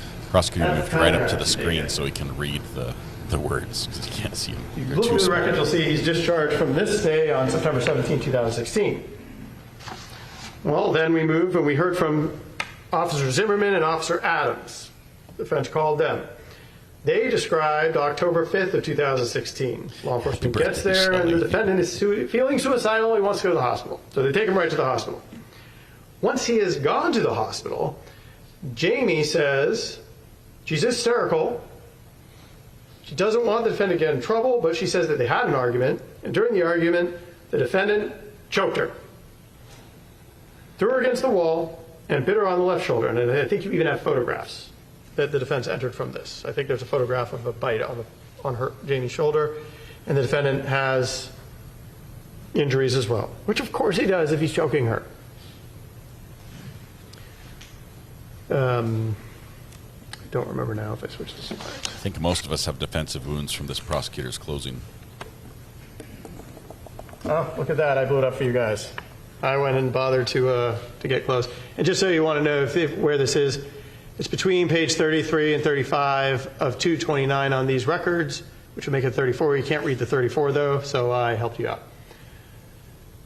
But yeah, if you couldn't read it before, there it is. History of violence and victims. Patient has been physically, verbally, and emotionally abusive to his wife for the past year. Patient states that he will grab her so hard that he leaves bruises and has hit and choked her in the past.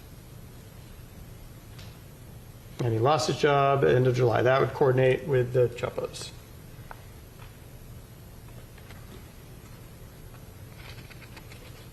And then this slide, same period of hospitalization.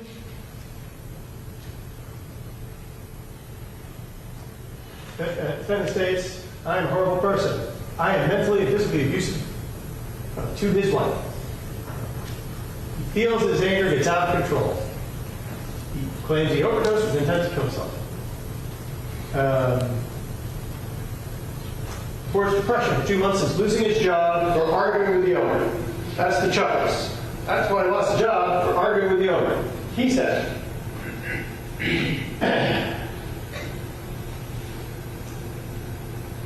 And then states that he has been angry his whole life. He was homeless in the past before he was married. He's been married since November. He reports a good relationship with his wife when he is not abusive.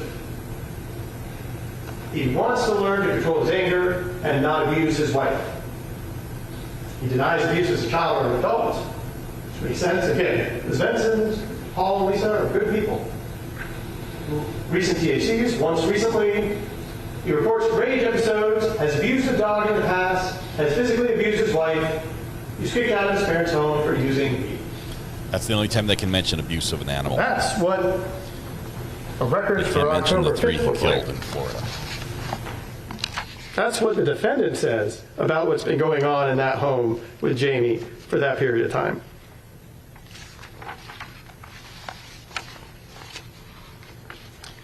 And he gets discharged from that stay October 12th, 2016. Actually goes into custody again because there was the domestic violence incident. And then he goes back to Parma Hospital when he gets out of custody. But he ends up moving, or I'm sorry, there is a February 15, 2017, he has a visit, and here you can see just interesting information. He says, no real, this is the wrong one. Okay, prosecutor needs glasses. No, I'm sorry, this is still from October 5th and 6th. We can probably get a pair made Up at the top. and brought to him before he's finished. Patient, please tell me that our patient punched his wife and she is 14 weeks pregnant and was taken to Metro. Please say that she too has scratch marks and bite marks all over arms and neck just as the patient does. And then we can go back to the bottom here, which is actually on the 6th, I'm making this note. Patient wife called requesting to speak to the patient. Wife informed he is not allowed to take any calls at the time. Read the other notes, he doesn't want to talk to her. Patient's wife asked that I pass a message to the patient.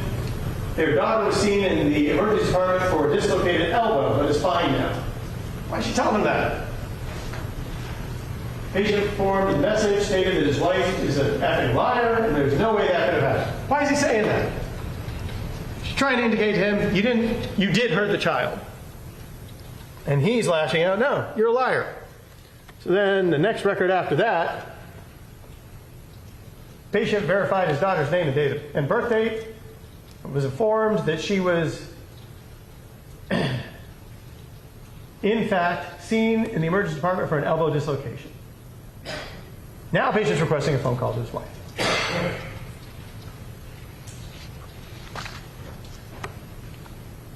And now February 15th. It's interesting at the bottom, last couple sentences. Not really anxious, no real conflicts with wife. Wife has her mother, who is supportive of their family. What Laura got for being supportive of this defendant and the family that Jamie was trying to keep was hammer blows to the head. Mother-in-law takes either his wife or his daughter from time to time.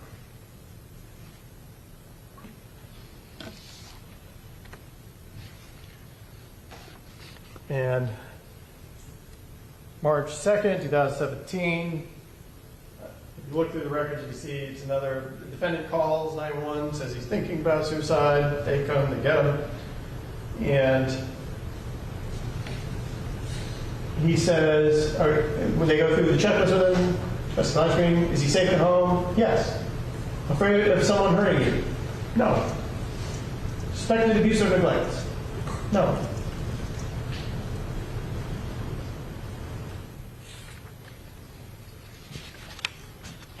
And if you read through the other of those records, you'll see that the issue was, he says the issue was a recent breakup and verbal fight with wife. Lo and behold, his wife comes to his bedside, make sure he's okay. Records show that. And then later he says he worked it out with his wife and he feels much better now. Manipulation. When he's violent, when he's nasty, when he causes problems, when he might be in danger of arrested, now he's suicidal. And then, oh, poor Shelby. All right. So those are the highlights of the records. There's a lot of other stuff in there. But again, I think I went through about 13 or 14 pages. It doesn't do any good I'm to not going to sit argue here and go this through long. 200 pages with you. But for And the certainly death there's penalty. points in there where the defendant does allege abuse. There's points in there where he blames Jamie for this, blames Jamie for that. But you see very clearly that there is also a recognition of his responsibility, and he chokes her. What do you think she's going to do when he chokes her, which he ultimately does? She's going to scratch him, because that's the only way she can survive. The defendant's going to die of natural causes before. And I suspect if we had seen this penalty's defendant gonna shortly be after he killed Jamie Ivancic and she's determined. dead in the bathtub, that we would have seen a lot of scratch marks then too. So now let's look at the mitigators. Now, before we get there, one thing I did want to say. Now we're going to look at the mitigators. Paul All and Lisa 36 Svensson of them. again. Great people. Lisa We might go to Svensson lunch. escaped a horrible situation for the better of her child. If only Jamie had been so lucky. But one thing that they said, both of them said that the defendant called them in January 2018 for help. Well, we fleshed that out a little bit. The help he needed was, they didn't know it, but he killed Jamie, and he needed someone to help him watch his kids. So, going through the mitigators. The things you will be instructed about. Number one, first-degree murder was committed while Shelby Nealy was under the influence of extreme mental or emotional disturbance. So I submit to you, I don't even know that that's established. I guess if we look at what Dr. Campbell said, that he was going through paranoia in between killing Jamie and killing Richard, Laura, and Nick, I guess we could try and shoehorn extreme mental or emotional disturbance in there. But do you get credit for being on the run? And again, it's not paranoid if it's legitimate. He's afraid he's going to get caught. That's actually the motive why he kills them. He is afraid he's going to get caught, and that should be some sort of influence of extreme mental or emotional disturbance. I tell you, that's not established. If it is established to any extent, it weighs nothing. The next point of mitigation, the capacity of the defendant to appreciate the criminality of his conduct or to conform his conduct to the requirements of law was substantially impaired. So number two. You guys go by what you remember, but I don't recall any evidence of that whatsoever. There is nothing that said that he wasn't, in fact, I believe Detective Anderson went through those questions with him, that he wasn't fully in control of his faculties, that over the course of time that he thought and planned about doing this and executing it, that he did not completely understand what he was doing. In fact, he mentions it. He talks about, with Detective Anderson, about, death penalty could be on the table. It was really bad. He understands what he's doing, and he has every ability to behave himself. So I submit to you again, that is not established. And to the extent that it could be, that it doesn't weigh a thing. Third mitigator. Defendant's age at the time of the crime. So he was 25 years old. 25 years old, like he's an adult. He's a man. Brain is fully formed, all that stuff, as if that would even matter. But he's been living on his own for a while. He's made a lot of bad decisions up to then. But I submit to you, there's nothing really about his age when this happened that mitigates. And to the extent that it might, it doesn't weigh even enough to begin to start to touch one of the aggravators. So the existence of any other factors in Shelby Nealy's character, background, or life, or the circumstances of the offense that would mitigate against the imposition of the death penalty. So I can only address the ones that are provided and that I can think of. Doesn't mean that there's not more, and it doesn't mean that if there are, that they weigh anything or that they outweigh any of these. But I'm going to go through the list of suggested mitigators. So, one, Shelby Nealy immediately gave up his right to remain silent when he was arrested. I'm actually going to combine this one with a couple of the others. Okay. Number two, Shelby Nealy immediately confessed the murder of Richard Ivancic, Laura Ivancic, and Nicholas Ivancic. Number three, Shelby Nealy immediately confessed to killing Jamie Ivancic, which was unsolved. Number 4. Shelby Nealy pled guilty and accepted responsibility for the 3 murders in this case. And number 5. Shelby Nealy pled guilty to the lesser offense of manslaughter for Jamie Ivancic. We'll talk about those in a group. First, the confession. First 5 of 36. Did he waive his rights? Sure he did. Did he confess? Sure he did. But number 1, why did he do that? Because he thought he was caught. He thought the game was already over. And now, at that point, control the narrative. Enjoy the attention. Enjoy the publicity. I mean, there's a couple times that here first as being a high-profile case. I'm kind of excited about that. What he did not do was, after he killed Jamie, drive to the police station and turn himself in then. That might have been an impressive confession. Or after he killed Richard, say, you know, I shouldn't have done that, and confess then. No. They track him down in Ohio. They put him in handcuffs. They take him to the police station. He thinks the jig is up. And he's not wrong. Like, he was dead in the water at that point, regardless. I think this is the end. So once he's caught, once the game is over, he confesses. Now, and Detective Anderson said a lot of nice things to him. It's all for purposes of trying to get as much information from him as possible. They're all interview techniques. He says nice things like, well, you know, it's nice. We all have theories, and it's good to know. It's nice to hear it from the defendant. Like, he's buttering him up, and this defendant is absolutely eating it up. It works. It's great. Detective Anderson did a fantastic job with this case in multiple respects, especially in talking to the defendant. So, do we really give the defendant a lot of weight for confessing? And I submit to you, maybe we give him a little weight. But it doesn't touch a single one of these aggravators. It doesn't weigh nearly to any of these aggravators. And now, guilty plea and accepting responsibility. So, and again, we spent a lot of time presenting, and I went through a lot of the evidence in this case. Yeah. What's one of the reasons I did that? Because before we even get to the confession, before we even admitted the confession, it was very, very clear that this defendant was guilty. We could try this case without the confession and still prove him guilty beyond reasonable doubt all day long. Why is he plead guilty? It's his only option. There's strategic reasons, I'm sure, for doing it, but he pleads guilty in 2023, December of 2023, 4 years later. Not exactly running to the, hey, I'm sorry, I'm taking responsibility. So do we really give him a lot of weight for that? I submit to you, no. We could have done this whole process with or without his guilty plea. Next one. Shelby Nealy's mother experienced domestic violence before, during, and after Shelby's birth and had to escape that relationship. Now, completely agree that that happened.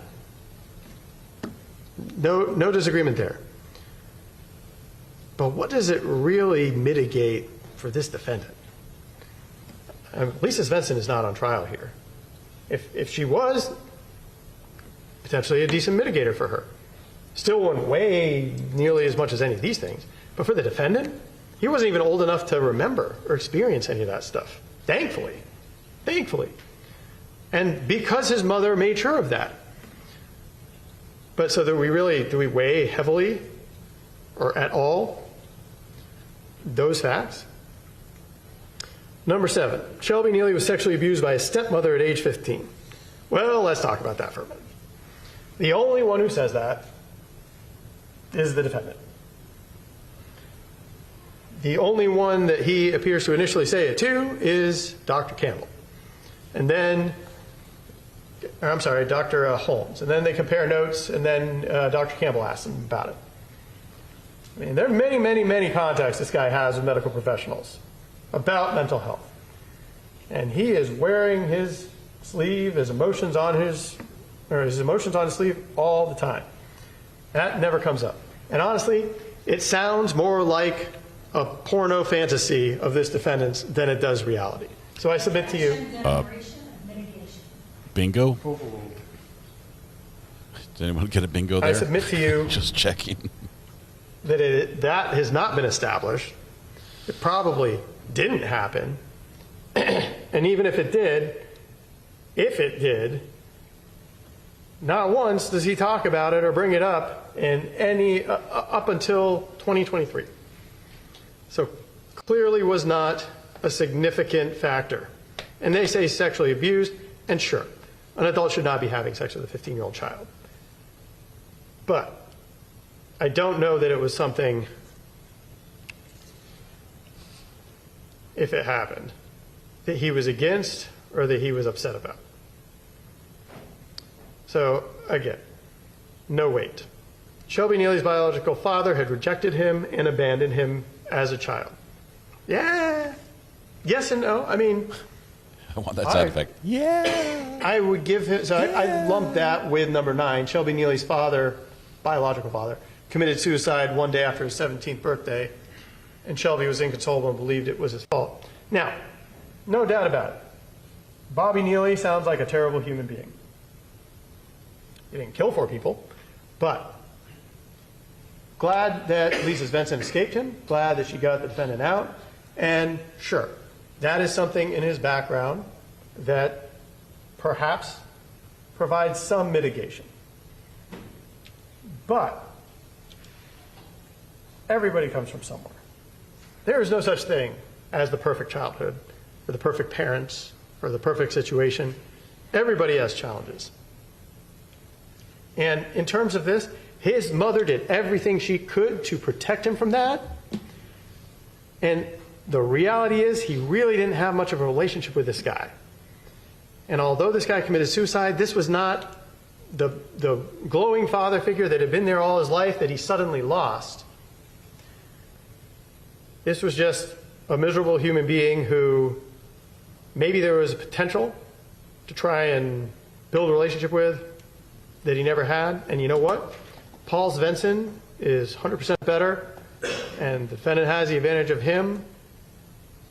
Much better situation. So is that a consideration? The things about his father considered? Sure. Sure, that is a consideration. Does it weigh heavily? Does it outweigh any of these things? Not even close. Not even one of them. Shelby Nealy is loved by his stepfather, Paul Svensson, who accepts Shelby as his own son. Sure, I agree that that's true. How does it mitigate the defendant, though? Like, it is great, and we'll talk about this in a few moments, but it is great that there are people who love this defendant, that cared for him.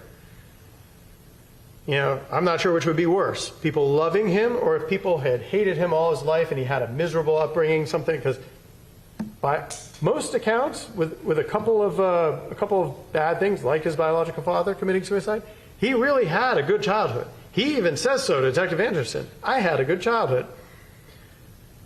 But does the fact that his stepfather loves him and accepts him as his own son, does that mitigate? Does it weigh anything? No. I submit to you it does not. Shelby Nealy experienced homelessness. I mean, yeah, I agree, he did. Does it mitigate? Absolutely not. He experienced homelessness because he refused to get any help. He experienced homelessness because he wanted to smoke marijuana and be a criminal. He experienced homelessness because he didn't get his act together to make money and support himself, even though his parents set him up with an apartment, paid the security deposit, had everything furnished. They put him out in a position where he could have succeeded. So the fact that he experienced homelessness, does that weigh anything? Not at all. Number 12, Shelby Nealy loves his children, and he was very protective and concerned about his children when he was arrested and during his interviews. All right, let's talk about that. Newbie. Shelby Nealy loves his children. He loves saying he loves his children. Well, let's look at how he's really treated these children. One, he's not even a part of the first child's life. And that may be a good decision on the part of the mother, but maybe he cares about her from afar, but has he really ever done anything for Mackenzie? For Mikey, okay. So what about Bella and Oliver? Does he love his children? Well, he loves them enough to strangle their mother probably many, many times, probably for the last time in front of Bella, and bash her head in with a hammer and leave her body in the tub for many days, not take good care of the kids, because we know when they get to Vincent Del Santo in February that they're dirty and messy, not enough to get his act together, not enough to be responsible, certainly not enough to stop him from driving to Florida and killing their grandparents and their uncle. And then staying in the house with 3 rotting bodies for 9 days with 2 kids. 2 kids who I'm sure loved having a COVID mask on. Feeding them chicken McNuggets, cereal, and pizza. The only person Shelby Nealy loved in all that situation, when he came up with that plan and when he drove back and when he was lying and this and that, was himself. He may love the idea of him being a good father, but does he really love his children? 3 hours. Does any of his actions actually indicate that? I submit to you that that is not there. And very protective and concerned about his children when he was arrested and during his interviews. Yeah, so he asked about them. Great. Did I actually do anything? No, I submit to you, it weighs nothing. 13, Shelby Nealy was a victim of domestic violence by Jamie Avancic. I'm not sure that's established. Looks a lot more like Jamie Avancic was a victim of domestic violence at the hands of this defendant. By his own admission in the medical records.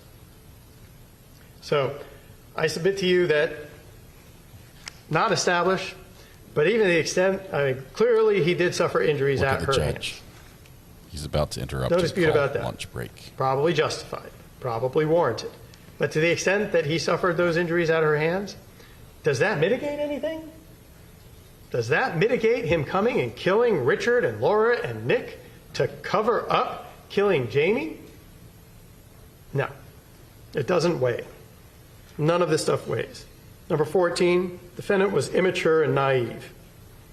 Everybody's been immature and naive at some point.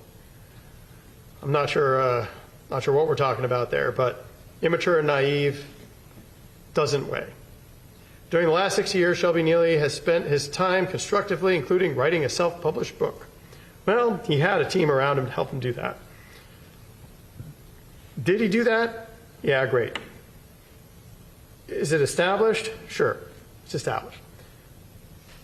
Does it weigh anything? No, not in comparison to any of these aggravators. Cindy, welcome. Good to have you here. Should Shelby Nealy have any proceeds from publishing his books, he would like those proceeds to go to his mother and children. Great, he's got aspirations. He's got intentions. Who knows if he would even follow through with them if he made any money from his book. But does intentions, do his intentions or stated intentions weigh? No, they do not. They do not weigh a darn thing. There's no quality of mitigators here. Shelby Nealy has received no disciplinary infraction since his arrest. Appears to be true. He's been in solitary confinement. His defense team has made sure of that. In fact, you heard testimony that when there was danger that you might be put in general population, he called them all concerned and ended up staying in solitary confinement. Now, it's not as easy to get infractions when you're not actually interacting with anybody, but sure, he did not. Does it weigh anything? No. No, it doesn't. Corrections staff at the jail have commented, quote, they wish they had inmates as well behaved as Shelby Nealy, end quote. Now, I believe this may have come out through Miss Deliberato, whose sole goal in life is to end the death penalty. I could be wrong. If you remember differently than me, go by what you remember. But we don't know the names of any of these people. We don't know in what context it was said. It really, if anything, goes along with the one above it about no disciplinary infractions. Does it weigh anything? It does not. I'm sure he was very well behaved. from about December 7th of 2018 until December 14th of 2018 to December 14th of 2018 as well. You swam. Number 19, Shelby Nealy was diagnosed with ADHD when he was 6, but was not started on his medication until the 3rd grade. I mean, is that a true fact? Perhaps. Does it weigh anything? No, it does not. If anything, it just shows his parents were trying to be as good as possible to him. They were trying to give him as best an opportunity to succeed as they possibly could and knew how to. And what's interesting is he actually starts to do worse after that point. Shelby Nealy was held back in school. I mean, true, but does that mitigate? Does it weigh anything? No, it does not. Don't worry, ladies and gentlemen, we only got a few more of these to go through. Shelby Nealy was expelled from school in the 11th grade because of his behavior. Yeah, that's true. Does it mitigate? I would say no, it does not. It weighs nothing. Does not mitigate. Shelby Nealy got his GED since his arrest. Okay, that's true. Again, there's a defense team around him and activists around him that are encouraging him to do things to make his package look better. Now, GED, great.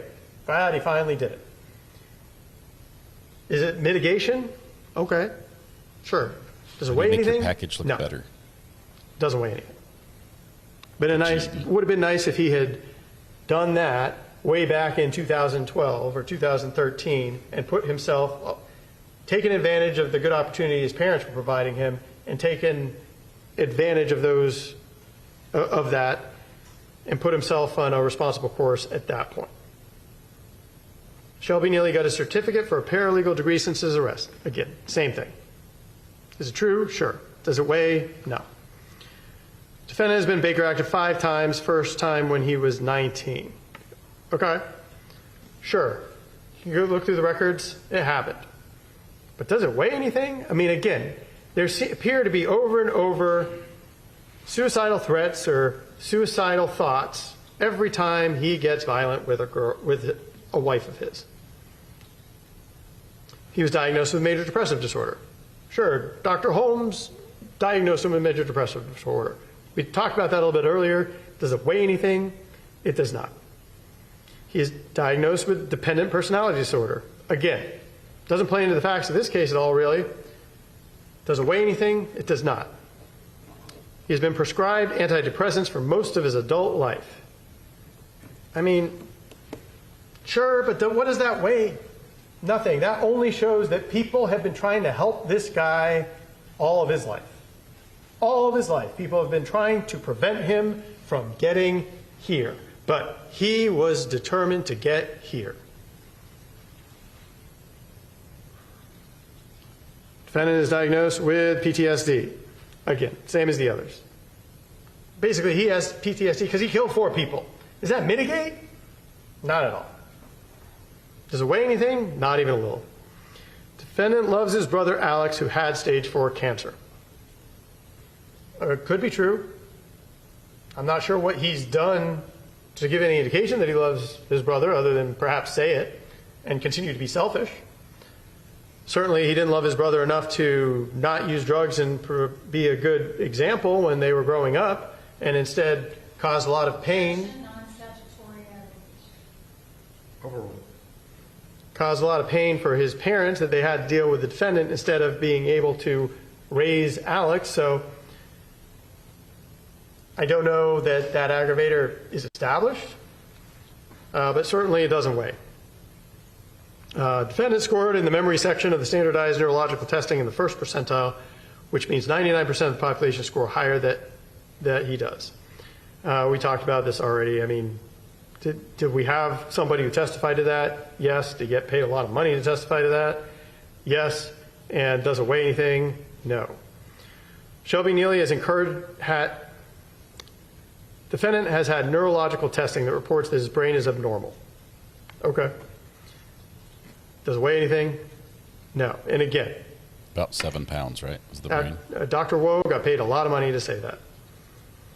Defendant has had head injuries which resulted in a split IQ, which only occurs in 4% of the population. Well,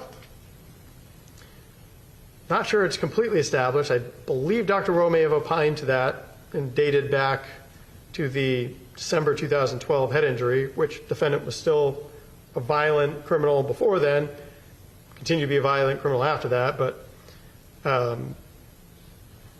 to what degree Judge that mitigates? Not at all, and it doesn't weigh anything. Shelby Nealy has suffered traumatic brain injury to the right hemisphere of the brain, which impairs his ability to regulate emotions, social comportment, and perceptual reasoning. Well, again, this kind of goes along with the other two. We're talking about the same things over and over, really. But who tells us that? Dr. Woe. Dr. Woe got paid a lot of money to look at a couple things and say some very nice or interesting things about the defendant. Like that he's basically average IQ, and that some of the numbers are just unusual. They go in different directions that we don't always see all the time.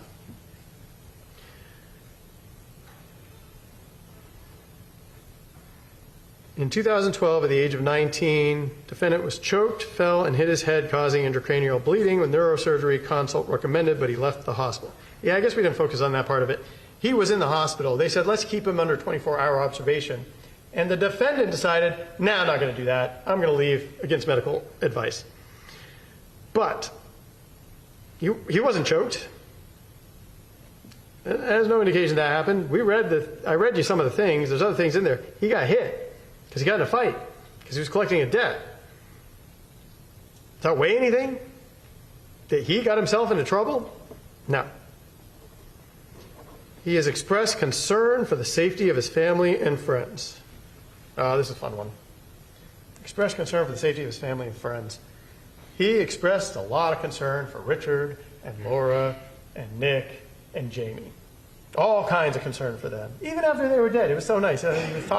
He said very, very nice things about them. He practically eulogized them with Detective Anderson. Yeah, he has expressed lots of concern for safety of his family and his friends. Now, sure, when they're serving him, when they're doing what he wants, when they're being nice to him, sure, maybe. Words are cheap. Defendant expressed regret and remorse in his confession. Yeah, great. A lot of good that did everybody. It didn't lead to any actions on his part. So all the things that already happened. Here he goes. Did he express it? Sure. Does it weigh anything? No. He judges all of us right now. Didn't look or act like he was really sorry. Defendant can serve a purpose by helping other inmates in prison. I mean, again, intentions are wonderful. Could he? Just because he could dig ditches. There's a lot of things he could do. Does that mitigate and does it weigh anything? No. And finally, defendant loves his mother and is loved by his mother. This is a lot like what we talked about with Paul. You said finally. Perhaps he does love his mother. He certainly didn't do a lot over the course of his life up until now to really express that. In fact, largely expressed the opposite. Is he loved by his mother? I'm sure he is. That woman, she seems like a great woman and, again, has done a lot. But does it mitigate or really weigh anything? Unfortunately not. So let's talk about some of that. No, you said finally. There's a couple of things, and I'm almost done. Now, defense is going to get up here and talk to you in a moment. And I don't know what they're going to say. Really? They could say any number of things. They could talk about some of the things I've talked about. They could talk about different things. But I will not have an opportunity to speak to you again. This is it. I won't have an opportunity to respond to anything that they say. It does not mean that there is not a response. If there are lots of fun pages in some of those records, if they point things out, it does not mean that there is not a response. It does not mean that I just don't want to go through 6,000 pages of records with you. I'm sure you're quite happy that I'm only talking for the 2.5 to 3 hours that I've been talking.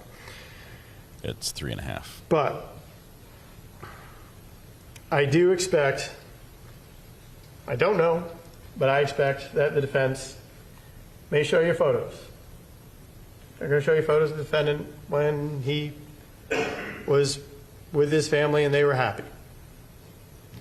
I expect they may even show you photos of a depiction of what the execution chamber may look like. I never tried to sugarcoat this for you. We are here to determine whether this defendant should be executed, whether the state of Florida should be allowed to kill him.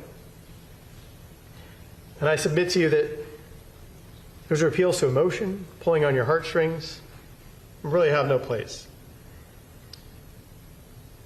So I also expect, I don't know, maybe they won't, but I expect, based on what Mr. Brunvin said in jury selection, that they're going to appeal to mercy. Let's talk briefly about that. Boil mercy down, what is it? Unmerited favor. Something you getting something you don't deserve. Let's take a counterexample. If it's not mercy if you're getting something you do deserve. If I go steal something from Walmart and Mr. Doeg's up here demanding the death penalty, all of you would say, no. It's not deserved in this situation. There's no appeal to mercy. But in a situation where I did deserve the death penalty, that's where you appeal to mercy. Now, what is justice? Getting what you deserve. And I submit to you that there's a saying in government that we have with is very generous to spend other people's money, right? Like I can be generous all day long spending other people's money. I'm the most generous guy you've ever met when it's Mr. Doeg's money that I'm spending. I submit to you, it's cheap to be merciful with other people's family members. And that mercy is not... Yes, you may.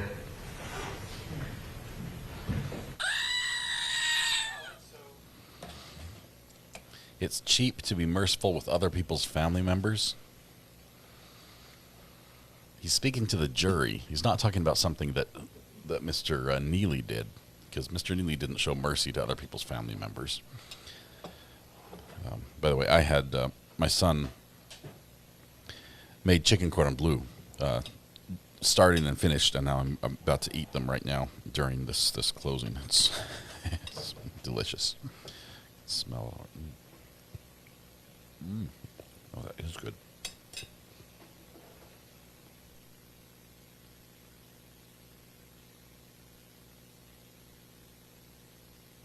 Laurie says, from scratch, yes, he even raised the chickens.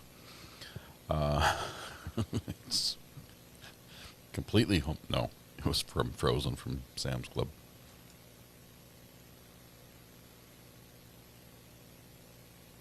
I think the judge sides with the defense on this one.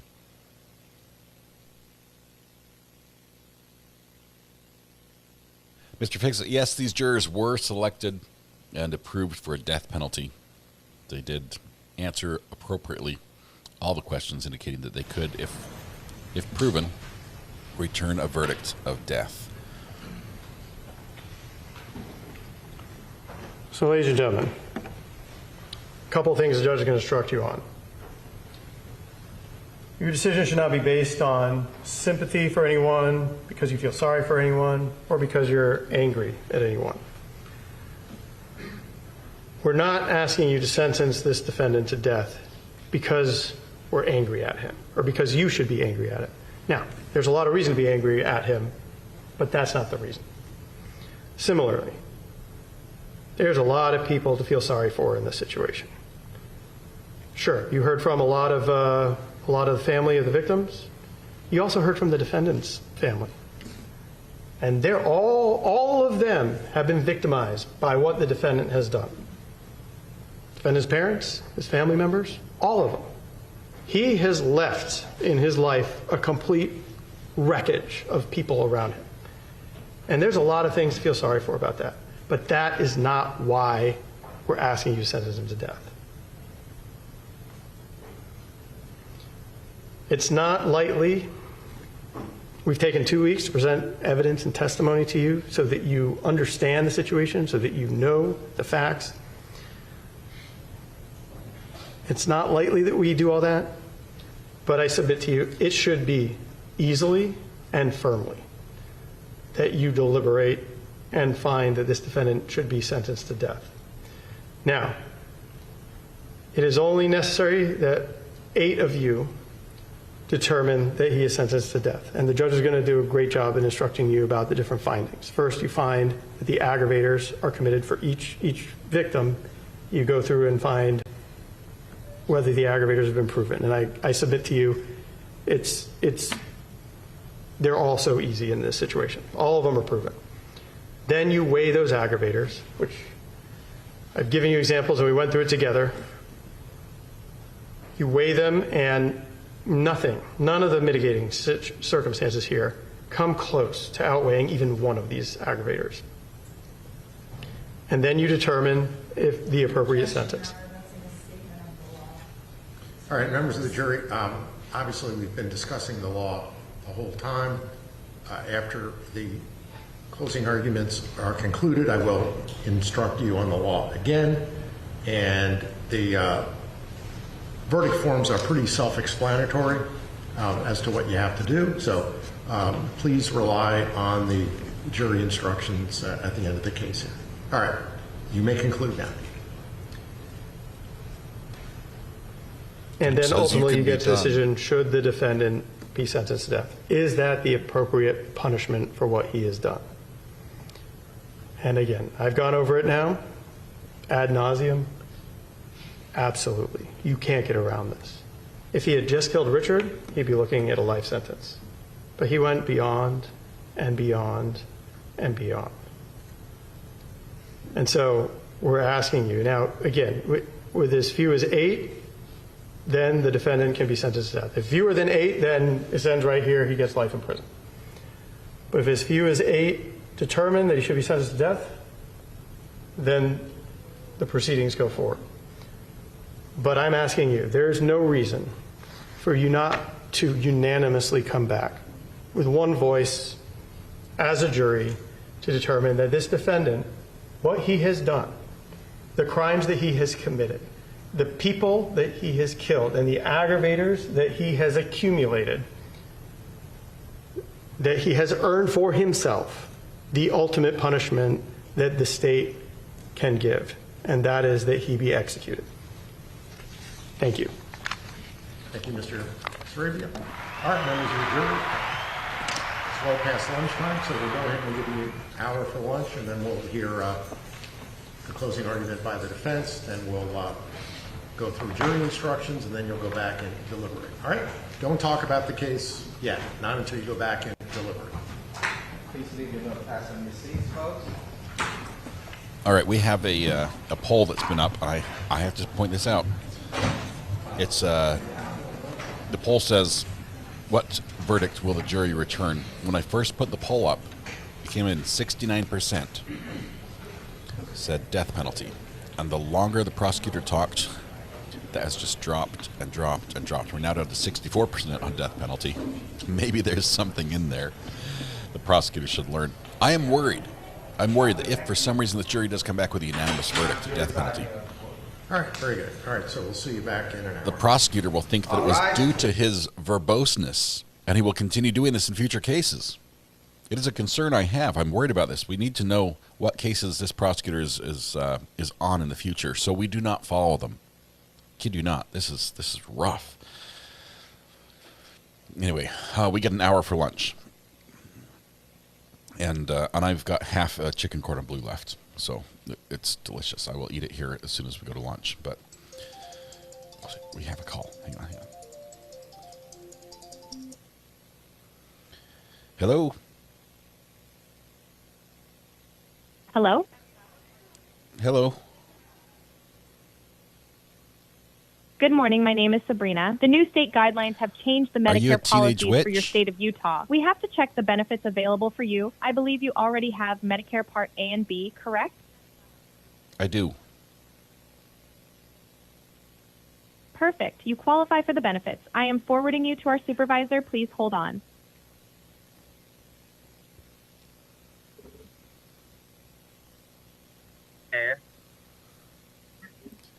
Hello, Sabrina. Sabrina is not online right now. Can you have her call me back? Yeah. I think she's a witch. Yeah. I knew it. I knew it.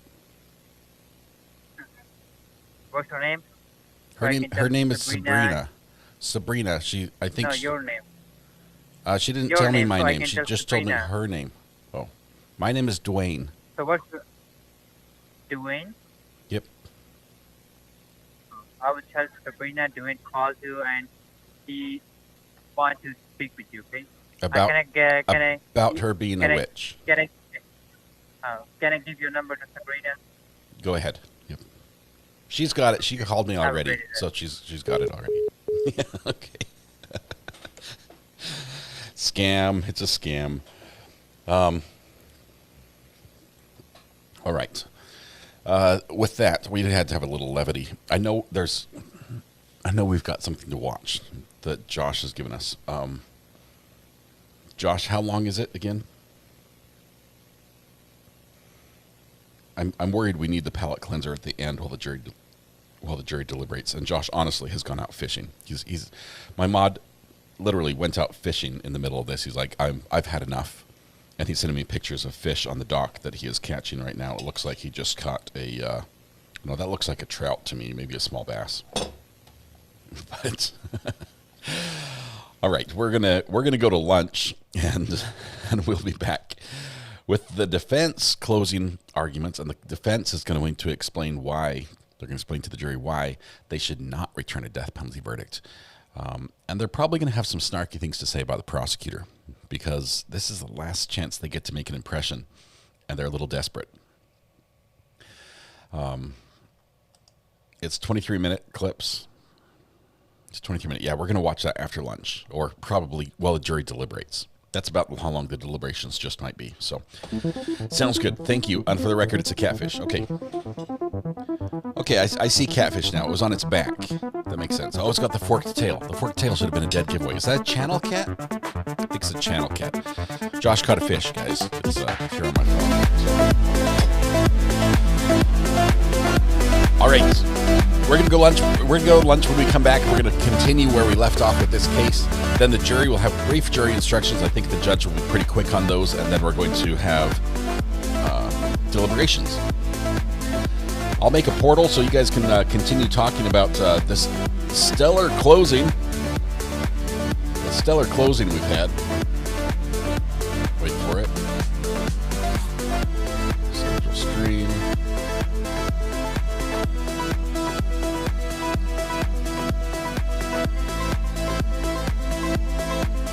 We're in part 8, day 8, part 2, right? I think that's it.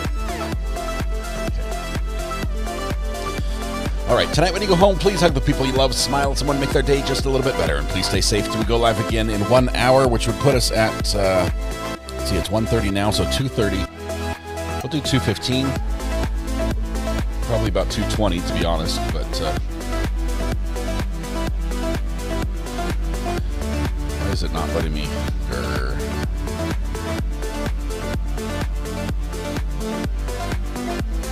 2:15 it is. All right, we're all set up. All right, guys, that's it. We're gonna wrap everything up. Have a great lunch. I'm gonna finish my chicken cordon bleu. You guys have a great lunch. We'll be back here in less than an hour. Have a good one. Bye bye.